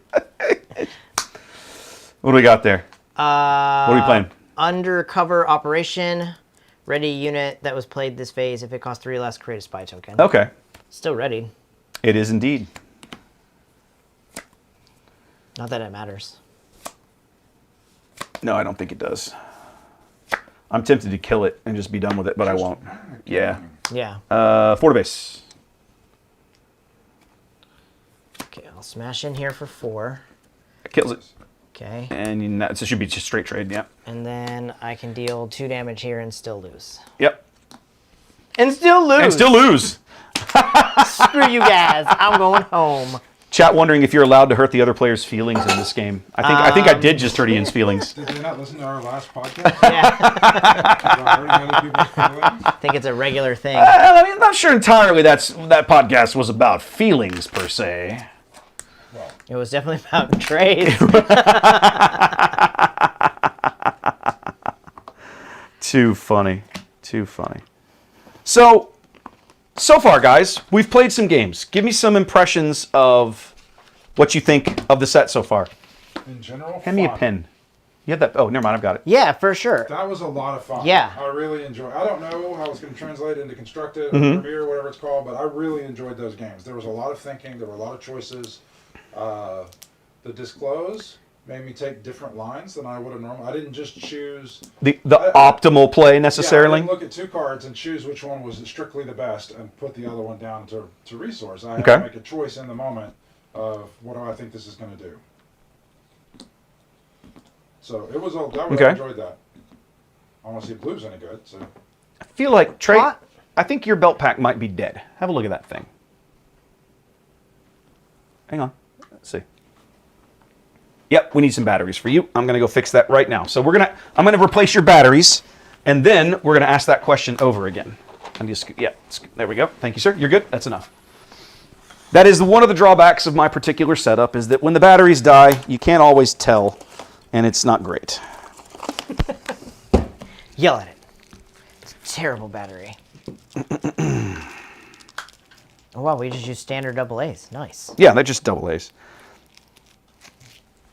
They were working great earlier, but apparently that's what chat was hearing earlier was that your mic was cutting out. Other way around. Yeah. Sorry. Okay. Oh, that bright light is much brighter. There we go. You're good now. Okay, so let's try this question again. Now that the batteries on Trey's microphone have been replaced. Initial impressions. We just got done. We Absolute trash. I hate this. Oh, now he's changing his answer, ladies and gentlemen. He's changing his answer. That feels Yeah, really bad. that was a lot of fun. It was a lot of thinking, but not like onerous thinking. It was just a lot of decisions to make that felt impactful, which is really good. Yep. I did like what I've seen. So I don't know how any of this is going to translate to Premiere, so I can't tell you. No, we haven't played these in Premiere. We've only played Limited. I never felt like I was out of it. I won both games, so but I always felt like I had the ability to control the outcome of the game based on how I played. I thought that was really nice. Mm-hmm. Spy tokens are just speed bumps. They're garbage. So far, and Garbage. chat saying the same thing. Chat saying spies seem weak. I don't know about weak. I don't know that they're doing what the other person wants, but you they're pump 'em? definitely. Basically, they just say Yes. exhaust that guy. So Ian, your question was, How can you pump Well, them like General Dodonda or put that out there. What traits does that have? Official. All it has is official, right? Okay. Yeah. So you there have are cards to buff. So you have officials. cards like, for example, That green one. budget I played scheming. earlier. Yeah. Right? Jar Jar. Give an experience token to each of up to 3 official units. So if I have 3 spies on the board, now they're all 1/3 raid 2 spies. Is that amazing? No. I guess is there But like it's a thing. what's it called, like a pump?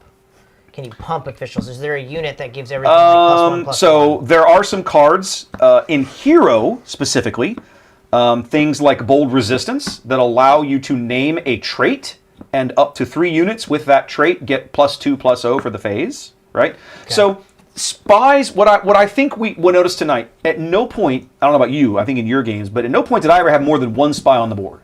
Yes, One same. spy on the board felt like a total waste of when time. I was trying to make them But too. see, I don't think it's a waste of time because I think it exhausts a unit. I'm not saying It I'm saying takes it's it not takes your opponent an action to clear it. Like he wants to just slap it out of the way. Yes, because I can attack it and not take any damage back. If I don't attack it and I let it attack me, then I take damage back because it's the raid thing. Right. So I just think you have to properly raid it. It's not garbage. It's not trash. It's not there Trash. to necessarily smash face. It's there as a tempo play.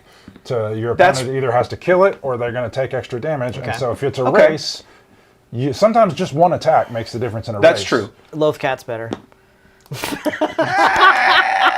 You may be right, but I think Trey's point is well taken, which is Yeah.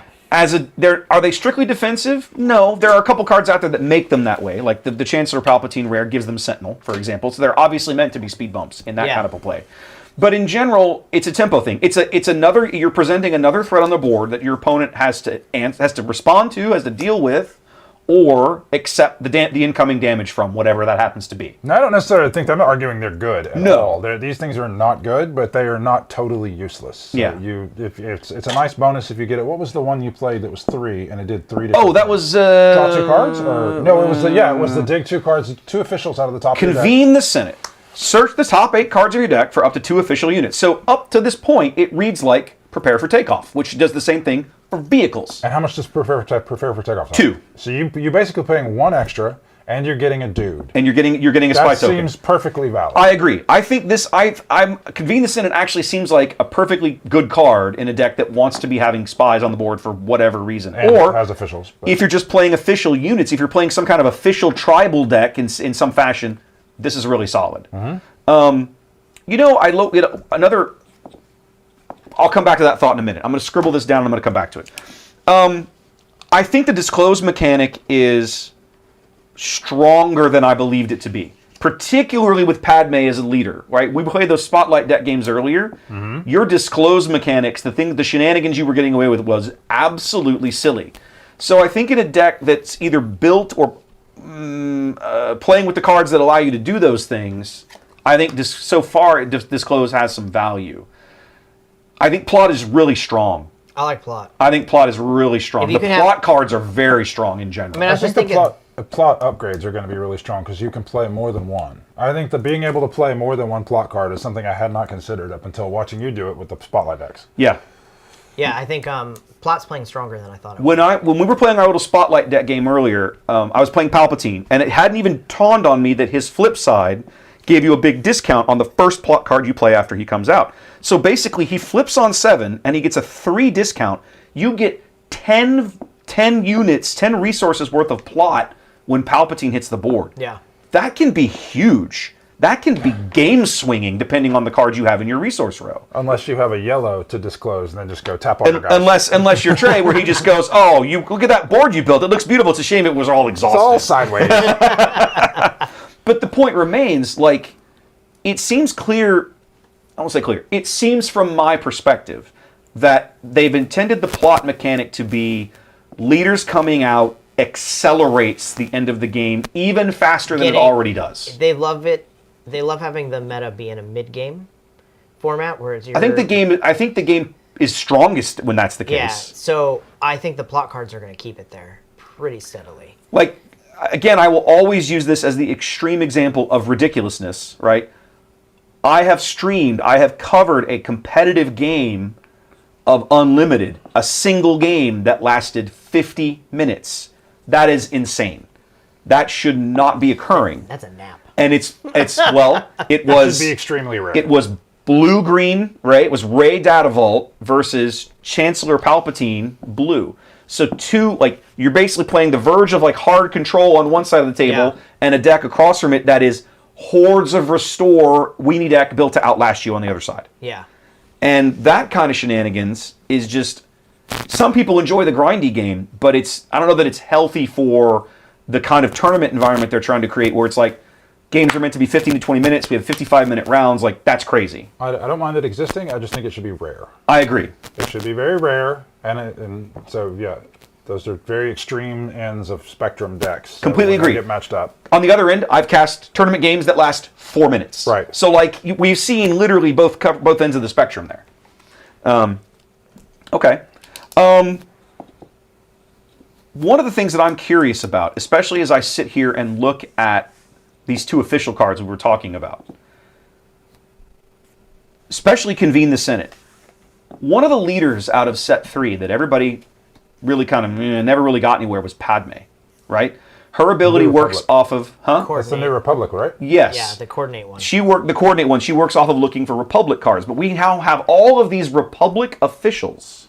Okay. I'm wondering if there's a build now with cards like this Convene the Senate card or budget scheming or something that lets you go back and get value out of her. I have no idea. I'm speculating. Yeah. But I look at some of these older leaders.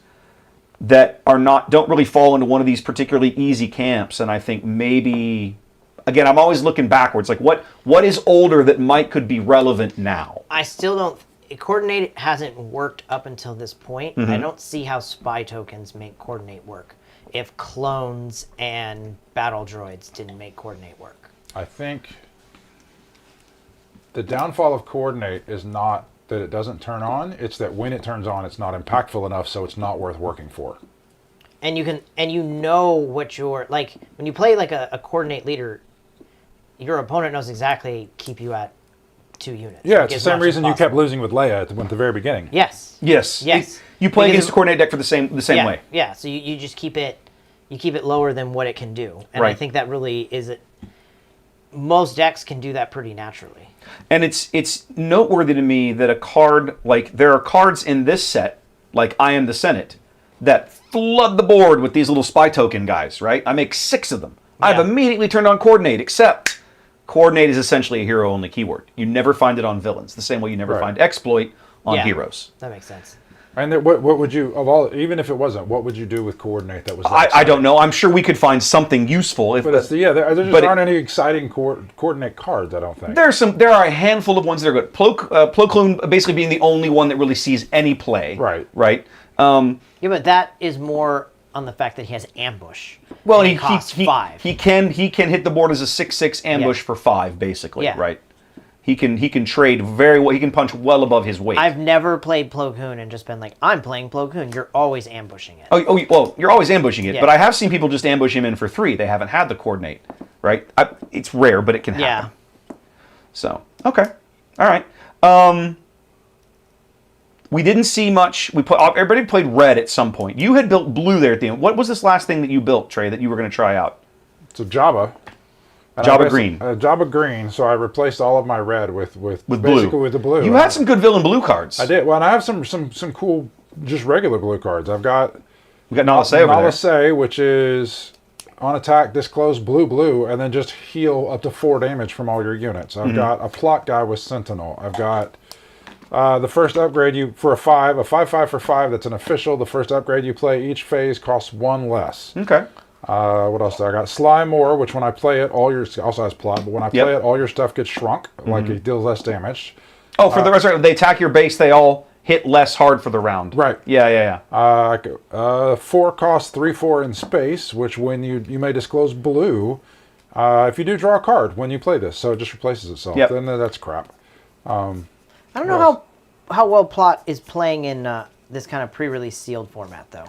I'm not sure you can get enough Plot cards in your resource row to make it impactful. I think it really depends. like when I flipped, when I played Lutheran, I really thought I was going to be able to play a second one, but I was like, I got to flip him early. But Right. I don't know. I'm not sure it's a great I mechanic. think it's just a card draw mechanic here. Yeah, I think so. It just gets you play a card out of your row instead of out of your hand. And if you draw a 6-drop early, you just like, boop, put that down. Right. And then It gives you the opportunity to possibly, like some of those higher drops, like the Yeah. FN Trooper that Yeah. comes out on 5. He gives you have access to that card later if you want it or need it when your leader flips out. Think about in your Yoda deck. How cool would it be to put Luke? You draw 7-drop Luke in your opening hand. You play it face down, and then later when you hit 7, now you can play it that one time. That'd be It's a sexy. very similar thing. That'd Yeah, be I sexy. mean, that'd be insane. So that's. But there's it's no- not. You're not gonna. there's no you're not Luke gonna plot use card. Palpatine to like play 4,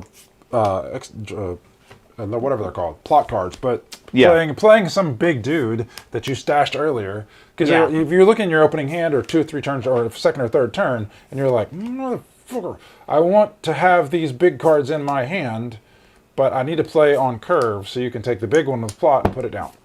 That's really useful. I mean, yeah, for sure. I am going to be very curious to see the impact that plot has on the broader environment. Right. I mean, Cinta's the obvious card that so many aggro decks Playing very are well with going to Boba. grab onto, and she's very, very strong. Luke, the pilot leaders in particular, Luke and Boba Fett, I know are going to love that Yes. card, and there's going to be some other ones. But I think eventually we're going to see more. Some of the plot cards are just really good. Like playing that Palpatine deck earlier hadn't occurred to me like how good. Like Cad Bane is pretty solid, right? Like for a little 4/5, and again bringing him out for cheap, he's able to murder something on low HP. There's a lot to like about some of those cards. This has made me really excited for rotation. In what way? In what way is that I think a lot of the decks that were designed at a lot of the cards that were designed in a certain way that made the game play super fast and efficiently in the first 3 sets. Well, the first set mostly counted, the second set, not really the third. But those are going to fall by the wayside. And so you will have a much more give and take back and forth when it's just these. Like I think it's going to be amazing for my Poe deck because my Poe deck is still able to run fast. But you're going to have very few absolute speed decks, and the speed decks that you have are going to be. You're not just going to be able to take the most efficient cards and put them in your deck. Like if you're playing like Deidre, the one that I play, you have to pay attention to how many cards are in your hand when you play her, and you have to be able to activate her. So you're going to have to build your deck in a certain way just to play fast. You can't just take the most efficient cards and throw them in a deck. And I think that's interesting card building choices. Whereas like especially the first set, somewhat the second set, a lot of the cards are just a really good card in a vacuum. Most stuff is now context aware now. Like you have to, in a certain context, this card is really good. In a certain other context, it's not good. So I think that'll be fun after rotation. Okay. I'm looking forward for rotation for a lot of reasons, but I agree with you. I think they've been trying to slow the game down for a while, and I don't think they're going to be completely successful until rotation. Right, because you can't build your way out of the power of the first set. No, I don't think you can. You've got to just wait for it to go away. Yeah. I've never played a game like this before, so rotation is something that absolutely terrifies me. Why for? Because now I have a large pool of cards that I'm better at playing that I can't use anymore. It forces you to stay on your toes and learn and keep going, and finding new ways to do things, which is enjoyable. I understand that, but as somebody who's new to card games, like, it sounds terrifying. And more important, from FFG's perspective, it forces you to keep buying cards. Bingo. I mean, you were going to do that anyway. Like, so. Well, I know, it's a joke. So I'll use like a basic card that like I auto slot into any aggro deck I build. Yeah. Open Fire. Sure. Like now am I looking at playing a red Force base and using Sorcerer's Blast instead? Daring Raid. Like cards that I auto slot in, that's where I'm going to struggle. At least somebody like myself is going to struggle when rebuilding decks when rotation comes. I'm going to be really curious to see, and this was a big, we've talked about it before. You and I had been through this with Destiny Trey. It was a big conversation in that community back when rotation was first coming in because there were staples in that game. Cards like Holdout Blaster, right? That everybody had to, like you had to have that in almost every single deck you played. And we knew those cards were going to rotate out. What were they going to be replaced with? Were they going to reprint them? Right. Certain cards, certain of the simple little events like, re-rolling dice and all that sort of thing. I look at some of the staple cards back out of set 1, right? And I legitimately think that some of those, a select handful of the common variety, I don't think anything higher than a common, might find itself reprinted. I could very well see it. Sad day. Now, the cards that I'm most curious to see if they reprint are the aspect cards. The double aspect, aggression, cunning, command, vigilance, right? Because in my mind, those are staples. They are, but I hope they don't. I don't like staples. I want everything context aware.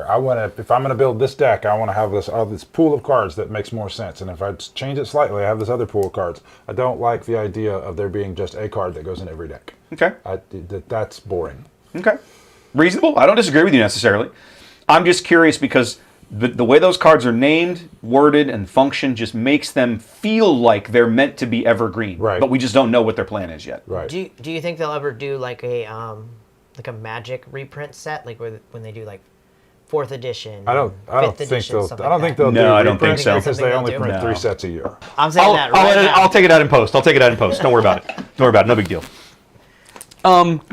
Yeah, I'm looking forward to rotation because there are some cards in set 1 that I find particularly egregious, and set 1, honestly, just the first year that I find particularly egregious that I'm not going to miss. Right, all the blue removal can just, from my perspective, can just burn in hell.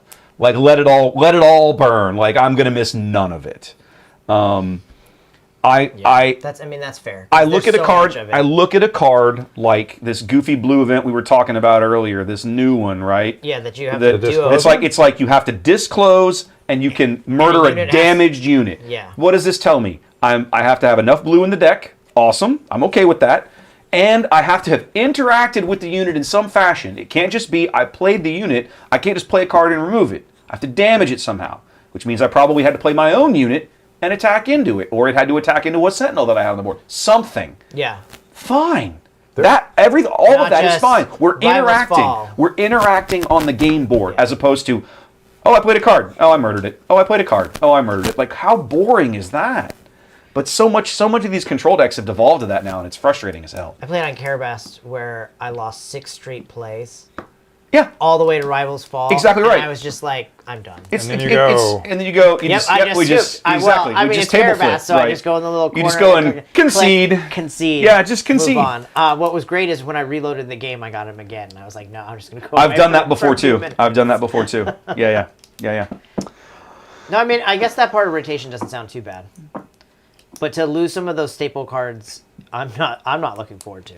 Of the stuff that we played tonight, the pre-release, the little mini 3-man pre-release we did. What card in your decks or what play did you have that really went, oh, that is cool.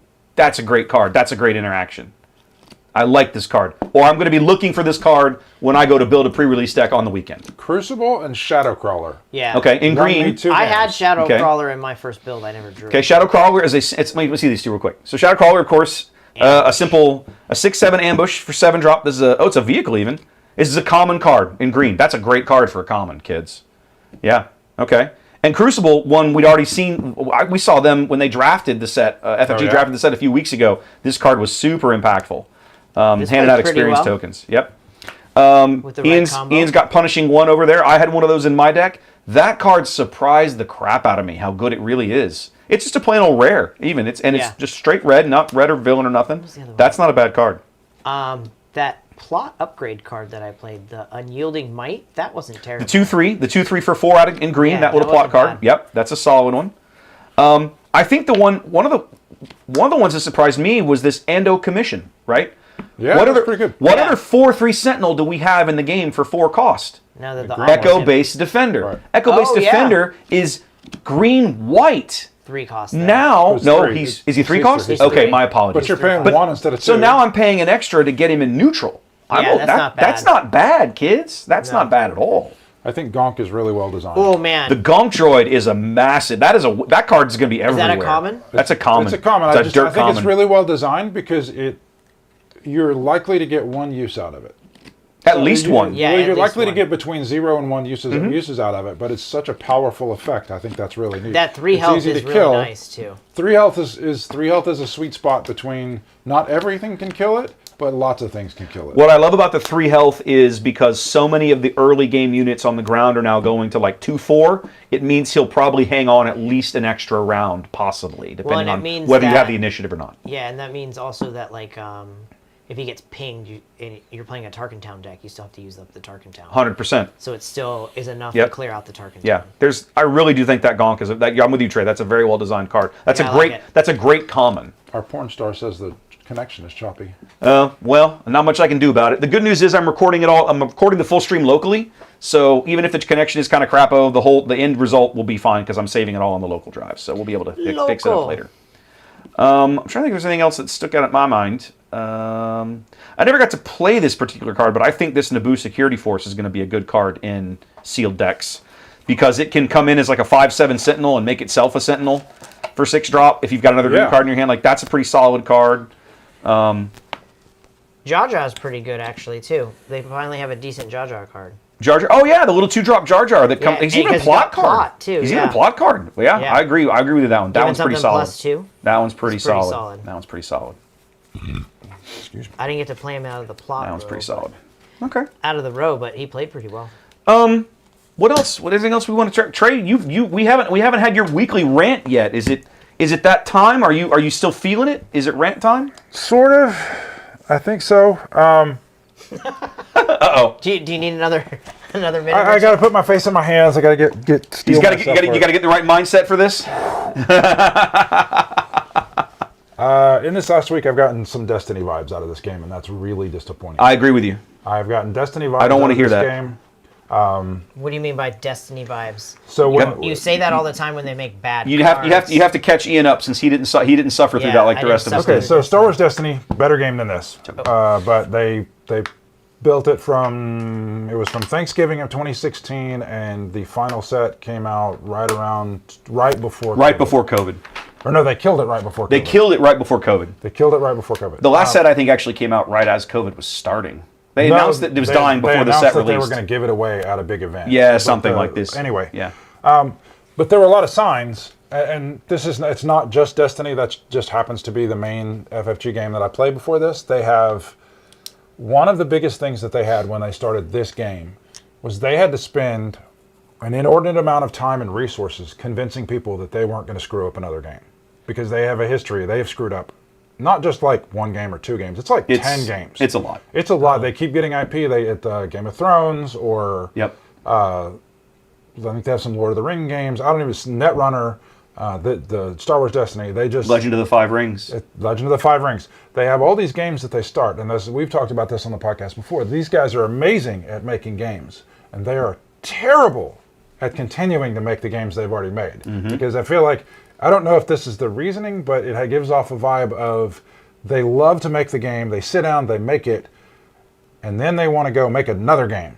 I made this game. I don't need to make more cards for this game. I want to go make a new game. Yeah. And then the people that they leave in charge of maintaining and growing the older game are not as enthused or capable or supported and don't have the resources. And so as Destiny moved on, there were a lot of signs that they weren't taking it seriously. So the set release dates, they were just, it's going to come out in the third quarter of 2018. That would be what they would say. And then it may come out in the third quarter of 2018, or maybe which is through October, or through the end of September, or maybe it comes out October 15th, like 2 weeks late, and it would come out late, or it would come out 6 months late because they forgot about the Chinese New Year, and like just their This ability. Yeah, This happened once. their ability to ship product showed that they weren't serious about what they were doing. It was just, try not to swear in this, you've already done it a couple times. It was a complete shit show what as I far do. as a logistics of a company running a game, and it was just and it wasn't a vibe like they couldn't do it. It was like they didn't care enough to do it because they just wouldn't Wow. address it. And then it was We've never talked about how we don't think they care about people. So I'm gonna disagree with you on one point. okay. As Destiny matured, I felt the card design got better.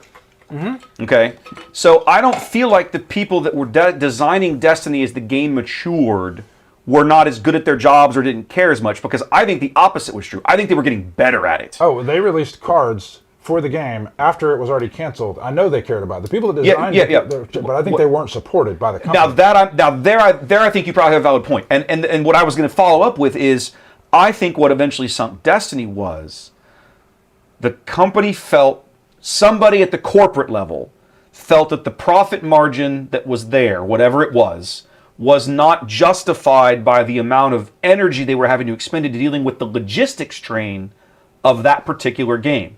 Right? Because the dice were all made in China or something. They're made in China. And the cards, I don't know if the cards were printed there or the cards were printed somewhere else, but they had constant problems, as I remember it, getting all of the dice and the cards in the same place, getting them into packs. Remember, there were times you'd get a pack without a die in it.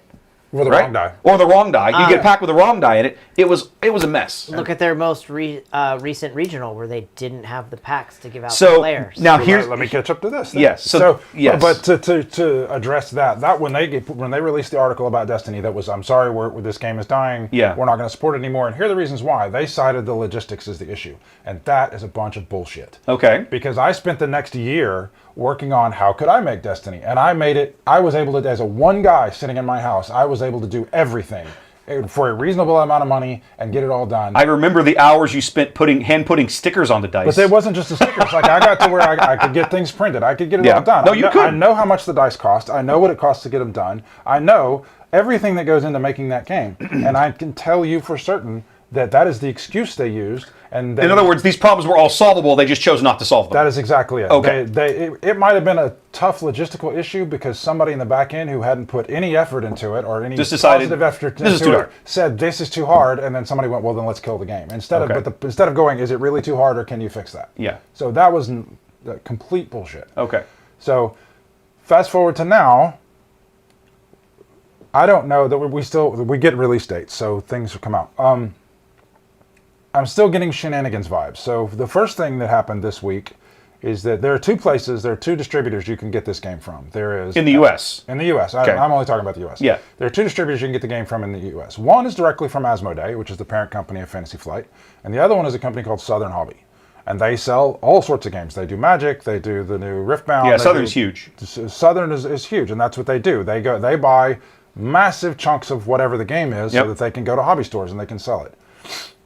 Asmodee is playing games because they don't want people to buy from Southern, who they make less money off of. So they just didn't ship Southern any of the cards that people ordered from them until today. And so nobody knows what about pre-release kits? Pre-release kits will arrive at earliest tomorrow. So anybody not tomorrow, Friday. And so Friday, There were people that had special permission to have their pre-releases on Thursday night because Friday is Halloween. yep. And if you ordered from Southern, FU. Okay. Wow. so that's not. So I have a pre-release that is in jeopardy. I'm searching around I have a pre-release tomorrow night that I'm Yeah. trying to run that is in jeopardy of running. I haven't told anybody about it yet because I don't want to cause confusion. Well, this won't come out until after This it won't come- happens. I mean, it's Yeah. live now, but Well, it is live. That's true. that's. I'm trying to whatever. find somebody that bought their stuff from Asmodee that's willing to swap me, and when mine comes in, I'll give them the Yeah, swap it out. swap it Here's- out. Here's your stuff back. But I don't know if I'll be able to do that. But I'm frustrated by that. But then in talking to some of the store owners that I've been talking to who do have their stuff, I got a glimpse into some of the shenanigans. Is that there's a whole new division at Asmodee that's been stood up to push. To steer people from Southern to Asmodee because they're trying to pump up the numbers from Asmodee because Asmodee's trying to get bought again. And so they're playing games. No, okay. It's not that Asmodee. It's the corporate overlords that own Asmodee, because Asmodee got bought by this Private third party, capital. third party investment firm or whatever. And now they're trying to. And sell now them. they've been trying to spin them off for a number of years, I think. Regardless, all that translates into is there are a bunch of people that are getting screwed who play this game who are trying to support this game. Yeah. The other one, which we talked about when we got here before we went on camera, is also a complete shit show of announcing the PQ dates.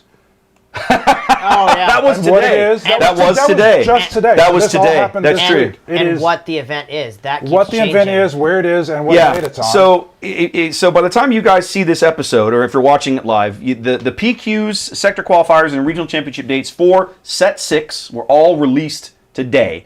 Now, the official stream was at 1 o'clock Central, but about 10 o'clock this morning, the website had been updated with all of the dates and locations of all of the PQs and all the events were supposed to happen, and was a column that told you whether it was premier or limited. yeah. Yeah, that's changed like 10 times. And then over the next 5 or 6 hours, the dates started changing. The type of events started changing. And it was like, what is happening? So yeah, like... So, and to me, that points to a company that is in disharmony in the background and doesn't understand what they're doing and is not coordinated, which is what gives me the Destiny vibes. Well, they That, have, and then so screwing over the people that order from Southern. Yeah.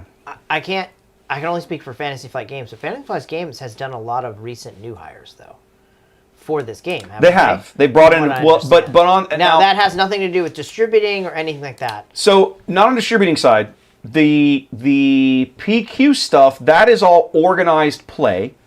The OP guys. And Yeah. we know that they brought in Ron Longy got hired to run that division earlier this year.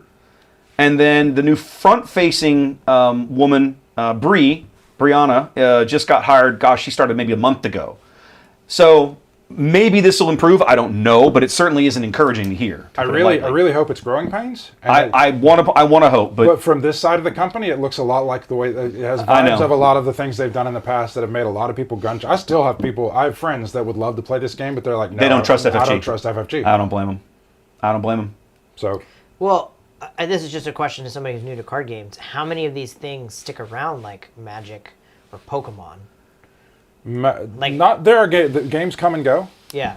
but there's room for games to come and stick around. And so it's a lot of it is the support from the company in the background. I will say this.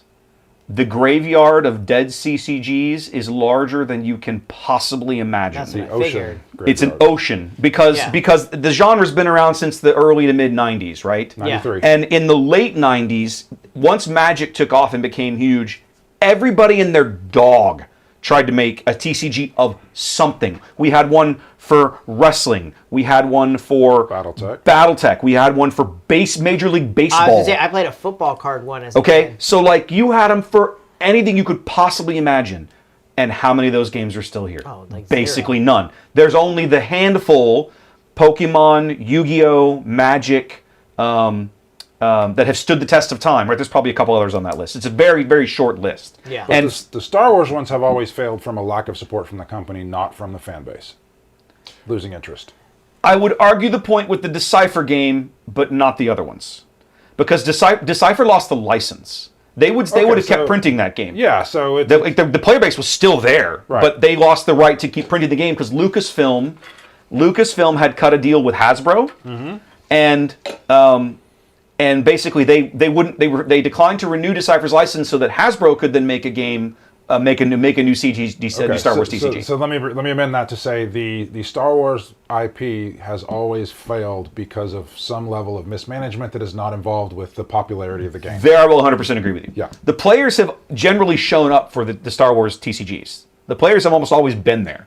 I mean, the game's fairly new, right? We're coming into the beginning. You're getting close to the start of year 3. Year 2 3. is you're on the backside of Yeah. year 2. The competitive scene has really only been around since A year. a year. A year, basically. Last October was when it really kicked off. And they're really filling those events. I mean, I was at Vegas. There was like The player base 30,000 is there. people? Probably almost 4,000 people in Yeah. Vegas. You have an The player base is there. extremely popular IP with characters and settings and whatnot, and Yep. the core mechanics of the game Are fantastic. rock solid and fantastic. everyone I sit down and play the game with and show them the game is like, wow, this is a lot of fun. Mm-hmm. Where can I play? How much is the product? You know, stuff like that. So, I mean, hopefully it sticks around. But you guys always have me so terrified that like every set's the last. So let's go back to our college football discussion earlier, Trey. Sure. I'm sure you and I, as Texas A&M fans, are familiar with battered Aggie syndrome. Yeah. Okay? That's what you're hearing. This is the equivalent of battered TCG veteran syndrome. Okay. Okay? It's kind of how I would classify it. If you play TCGs long enough, you will eventually fall in love with at least one game, at least one, if not more, that dies. Yeah. It's inevitable in the genre, okay? And when that happens Unless to you just play Magic. Unless you just play Magic. Plenty, That's all. plenty of people just play Magic Plenty of and they don't know the difference. Exactly. But once that happens to you enough, you get a little jaded. You start seeing the signs, how real it they are. leaves or not, or- scars. Okay. It leaves scars.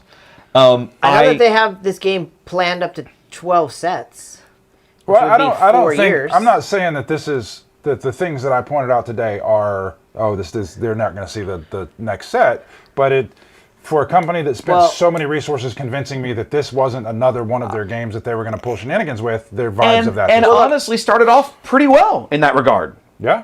I work retail, so I understand the price of a product, right? Mm-hmm. When set 1 came out, the price of this product was worth more than the retail price, which is rare in anything, right? Agreed.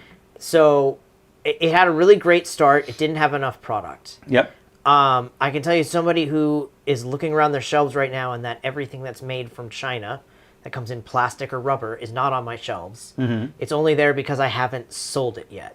Because those items aren't being replenished because of tariffs. Yeah. If you're pissing off your distributor, right? What's the other distributor called? Southern. Southern, right? It's not their only distributor. So. Well, it's not their only one, but they buy a large chunk of product, right? Mm-hmm. And if you're going to screw them over, they're not going to buy a large chunk of product. Yeah. Because that's just basic. Why do I want to deal with you when I can just go put my resources here? Yeah. You know, you're putting a lot of resources into something that you need on time. If you're not going to get it on time, then the next set comes out, the orders will be lower because people think they can't get the product on time. Yeah. So when you start doing that to your distributing office or your distributors, you're in big trouble when it comes to your retail chains. And they need those hobby stores, all of them, to play this game. Yeah. Now, with all of that said, the numbers on the competitive play side have been steadily increasing in terms of event attendance over the last few Yeah. sets, which is good. We're not talking about massive increases, but we're talking about That's a what you slow, want. steady uptick of average attendance. You weren't able to play in the PQ a few weeks ago in Correct. Houston.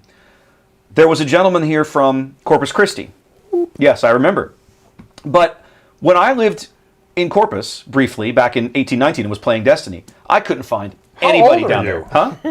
2018, 2019. Oh, He you just said said 18, 18. 19. That was like 2018. 200 years You said ago. 18, 19. 2018, 2019, right? I moved. Remember, we started all playing Destiny Vampire! together. We all started playing Destiny together, and I took a job. I had Which my side job. did you fight for in the Civil I know, War, right? sir? I know, crazy. My job sent me down there. Okay, there was nobody down there that played that game. What was the Industrial Revolution like? It was awful.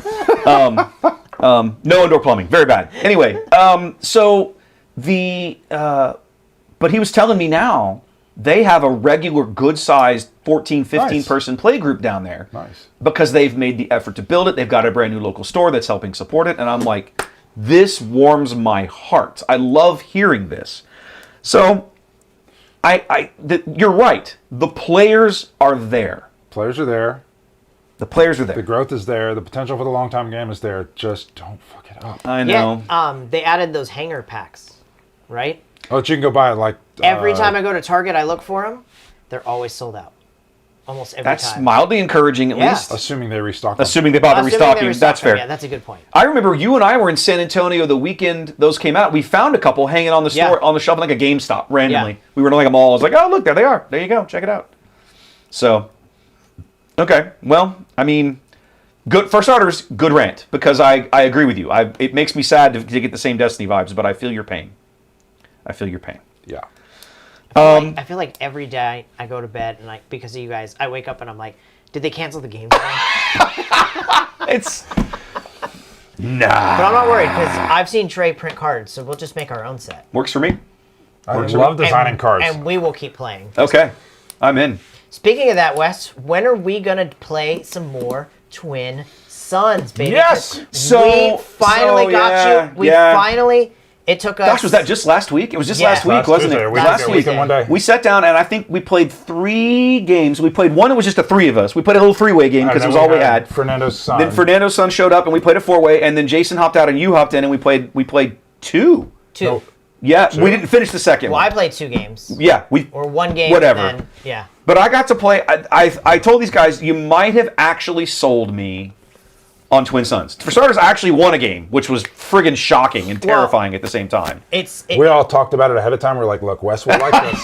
He wasn't we even let there. him- Well- He wasn't even there. I was one. But I he won was the game. part of You the and Jason. conversation. We didn't know who was going to be there. I will say this: the first game I played, I lost because I did what I always do. And You basically and that's decided just attack Trey. that's all you did was attack Trey. That's all you did was attack all I Trey. did. Trey was like, "All right, well, back at you, buddy," and you got your face melted. Yeah, it was a good strategy though. Trey did not win that game. Trey did not win not that win game. that game. Trey did not win. Fernando's son won that game easily. Yeah. Easily. Like it wasn't even close. Why are you attacking me? Because I can. Because I can smash. But that last game we were involved in, with the store closed, they threw us out. But man, that was a close. We were on like the 8 or 9 resource round. There was no clear leader. There was like, no clear It was a leader. close It was- game. You guys, everybody went after me, and then you guys realized that you guys decided you wanted to win, and so you all turned on each other because you were trying to manage each other's health before somebody killed me, and then all my restore kicked in. Jason, so part of the problem was you ended up restoring like 12 or 15 HP, but at one point you were on Data Vault and you were down to 20, you had 22 or 23 damage on. Yeah, right? I could have been dead very But then soon. you But Jason, sentineled up, on the 28-point base across from you had 1 damage.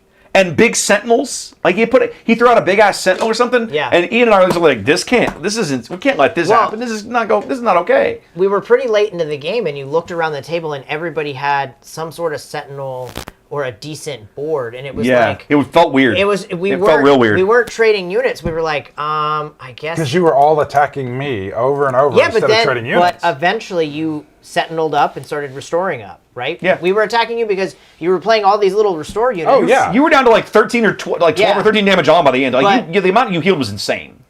But then you got Chewie out, and But then the only you reason had an I was air able to sentinel. heal that much is because you guys realized that if you kept doing this, you were going to lose. Yes, exactly right. Yeah. So you all turned on Jason and then each other, and that allowed me to creep back into the game. Yeah, because In that game, you got 3 uses out of the client. You had 0 damage on your base yeah. at one point.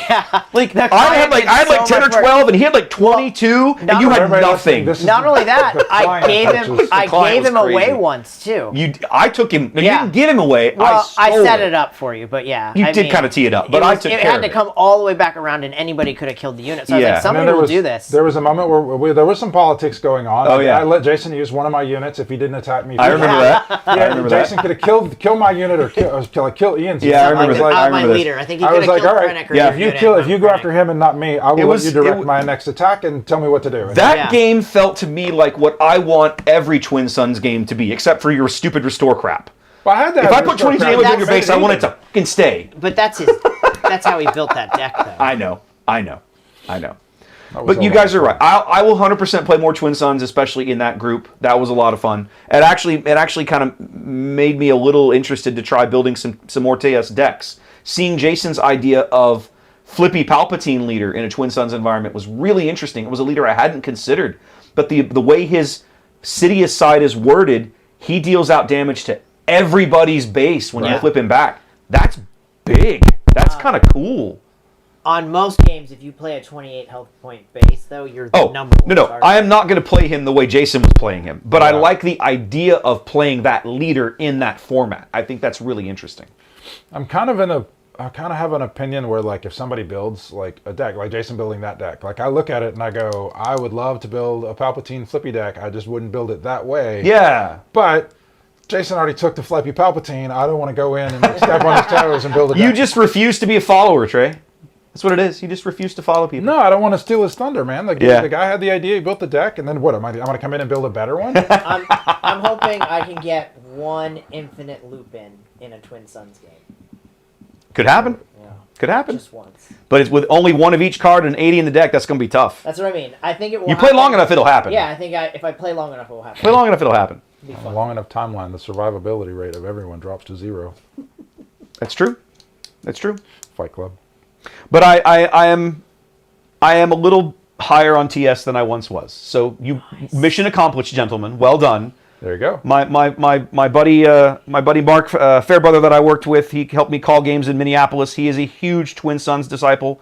When he came to Vegas, he carried 8 decks with him everywhere he went. That's crazy. Always trying to get people to play TS. That is like his favorite thing. He'll be very, very, very thankful and glad that you guys have at least won some ground back in that war. So yeah, that was good. Cool. I think we need to call it. Yeah. It's after 10. So why don't we hang it up? Yeah. Cool. Guys, if you're still around, appreciate you being here. Thanks for hanging with us while we did a live episode. This was a lot of fun. Yeah. I'm not sure what to do with this other loot. I'll probably keep the soft crate, but the pod and the damage pad, maybe I'll find a way to raffle those off over on the channel or something over on the button channel because I don't want them. I'm not sure I want to ship them, but we'll figure it out. Maybe I'll take them to one or more of these local pre-releases and add them to the pile of There you stuff go. for Jason, Give touch them to it. Jason. Jason. Stuff. You know what? So You Jason, can stop quit. giving away He'll quit his giving away stuff. his If own you're stuff. watching, Jason, stop giving Yeah, your shit stop away. giving your own stuff, boy, buddy. That'd be a good idea. I'll do that. I'll put those in his pile, and probably these mats too. Are you gonna open the rest of the Oh. packs? Yeah, but we'll do it off camera. You want to do it on camera? Yeah, I want to see if you pull a showcase. All right. Well, here, let's all pitch in. Round robin 'em. Let's all pitch in, baby. Let's We'll do open- the- we'll let's open do some the more packs on our way out the door. One pack, one challenge. If it's not a showcase, throw it on the ground. No, we ain't doing this Bobby Sapphire style. I like Mike a lot. I don't like him enough to throw my cards on the ground. There you go. Four for everybody. Have fun. Here we go. Let's see what else we get. Here, can I come back to the top-down camera? Let's see. Oh, Sabe. Sabe, though. Okay. Another C3PO. Oh, I want all the leaders that you don't want. Okay. At Well, this point, you I could mean- probably just have them all. Ooh, I got Hyperspace Sabe. Mon Mothma. I'm not looking at any other cards. I'm just looking at showcases.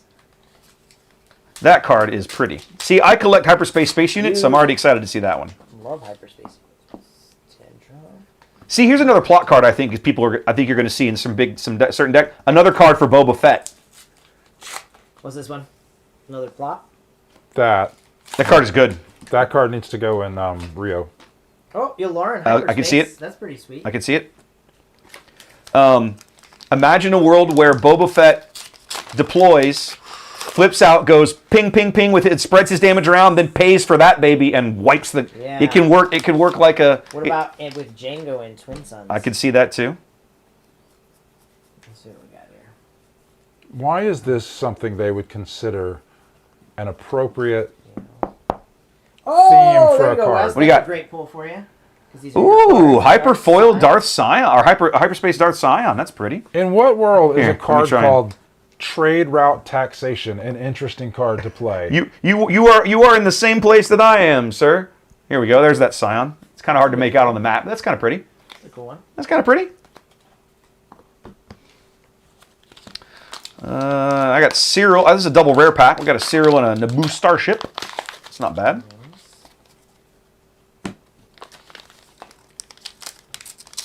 There's no showcase in this Yeah, box. The names aren't great. I'm playing Trade Federation Delegates. Look out! They sound like cones of Dunshire. Ian's mic's died. Oh, hey, Ian apparently we killed the batteries on your mic. Crushing the legendaries. Oh, there we go. I think the batteries That's on on. yours died. It says on. It says on? It Okay. says on. No, it died. The light's on. Is it? Let me see. I do like Wilro Hood. I think that's funny. Says 77%. No, that's a channel. The look on the Ruben right. channel, Look to the right of that. There's a Look, little. there's a little meter. bar. There's a little power. Yeah, it says full. Hello, people. Don't Yeah, but update. he's right. It's not picking it up. I'm literally looking at the thing. It's not picking it up. It's on though. Oh, well. It's the end of the Oh, it's episode. unplugged.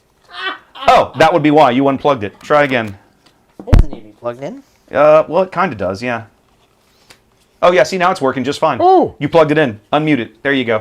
Confidence and Victory. This is the alternate Here you go. There's victory another condition. legend. Yes, for you. that's another legendary. That's that goofy. No.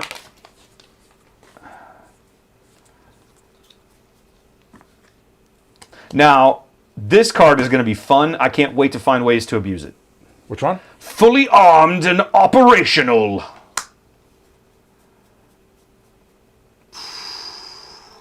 This is gonna be so fun to play in Twin Sons. What? The Eye of The Eye of Aldani? That card is crazy, man. Thanks, Aladrell. See you, buddy. Are you guys? Do you guys know the story of Wilbur Hood? Do you Oh, know yes. Who this guy is? Oh, yes. Ian, do you know who this guy is? No freaking clue. So in Not Empire a Strikes tale a Back. Sith would tell you. Okay. In Empire Strikes Back, you remember the part where the Empire has invaded the base, everybody run for your lives, and Cloud City. In Cloud City, you remember that part? Oh yeah, and that guy's running through with The ice cream machine. yeah. That's Will Rohood. He got a whole name. He's got a name and a backstory because Yeah. Star Wars. And you watch The Mandalorian, right? I do. Yeah. Do you know when he takes the big case out and Yeah, it and has it's the got money? the best card. It's the same. Camtono. Yeah. Yeah. That's called It's a the same- Camtono, which is what they That's call the same thing. the ice cream machine. my Yep. God. Yep. What was even better, my introduction to the tale of Will Rohood I got was at George Lucas. was at Celebration 2017, I think. Okay. No, 2019. It was in Chicago.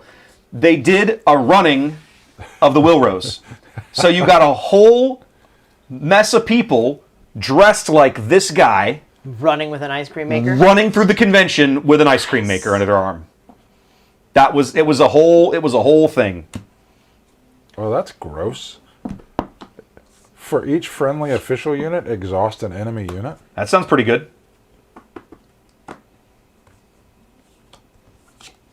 Well, that was fun, guys. That was I'm a glad great you time. guys. I'm glad you guys Thanks came over. for thanks for letting me do this, man. So Yeah. I get to participate. Well, you weren't going to get to play in a pre-release on the weekend, so you got to. This was your little kind of substitute, let's say. Yeah, I'll be having a great time though. Yep, I am jealous. You have chosen the right time of year to go to Boston. You're going to love it. I think I already told you about Mike's, right? I think I told you about Mike's. Mike's Italian Bakery. No, where's that? So Is it still there? north of Boston Common, on the other side of the Big Dig, what used to be I-95 at ground level is now Oh, I don't below know. ground level. Can I get there with the subway? You cannot. You have to walk it. You can get most of the way to the there with the subway, and then you have to walk the rest of the way. What's it called? Called Mike's Italian Bakery. It's in Little Italy, North Boston. So much good food out there. If you love Italian food, it's insane. You can't throw a rock without hitting a good restaurant. So many good places to eat. Mike's is a bit of a. Some folks will tell you it's a tourist trap, but it's a bit of an institution. It's been there forever. Take cash. They don't accept anything else. And if you like cannoli, you definitely need to check that place out. If I'm in the area, I will definitely check Definitely it out. check it out. It's awesome. It's awesome. All right, guys, let's hang it up. What's up, Mythic? We're hanging it up for the night. We are done. What are you doing over there? Getting leaders. Leaders. Oh, okay. All right, guys. Thanks for being here. We'll catch you guys later. Peace. Take care. I gotta find the outro button. It's over here somewhere.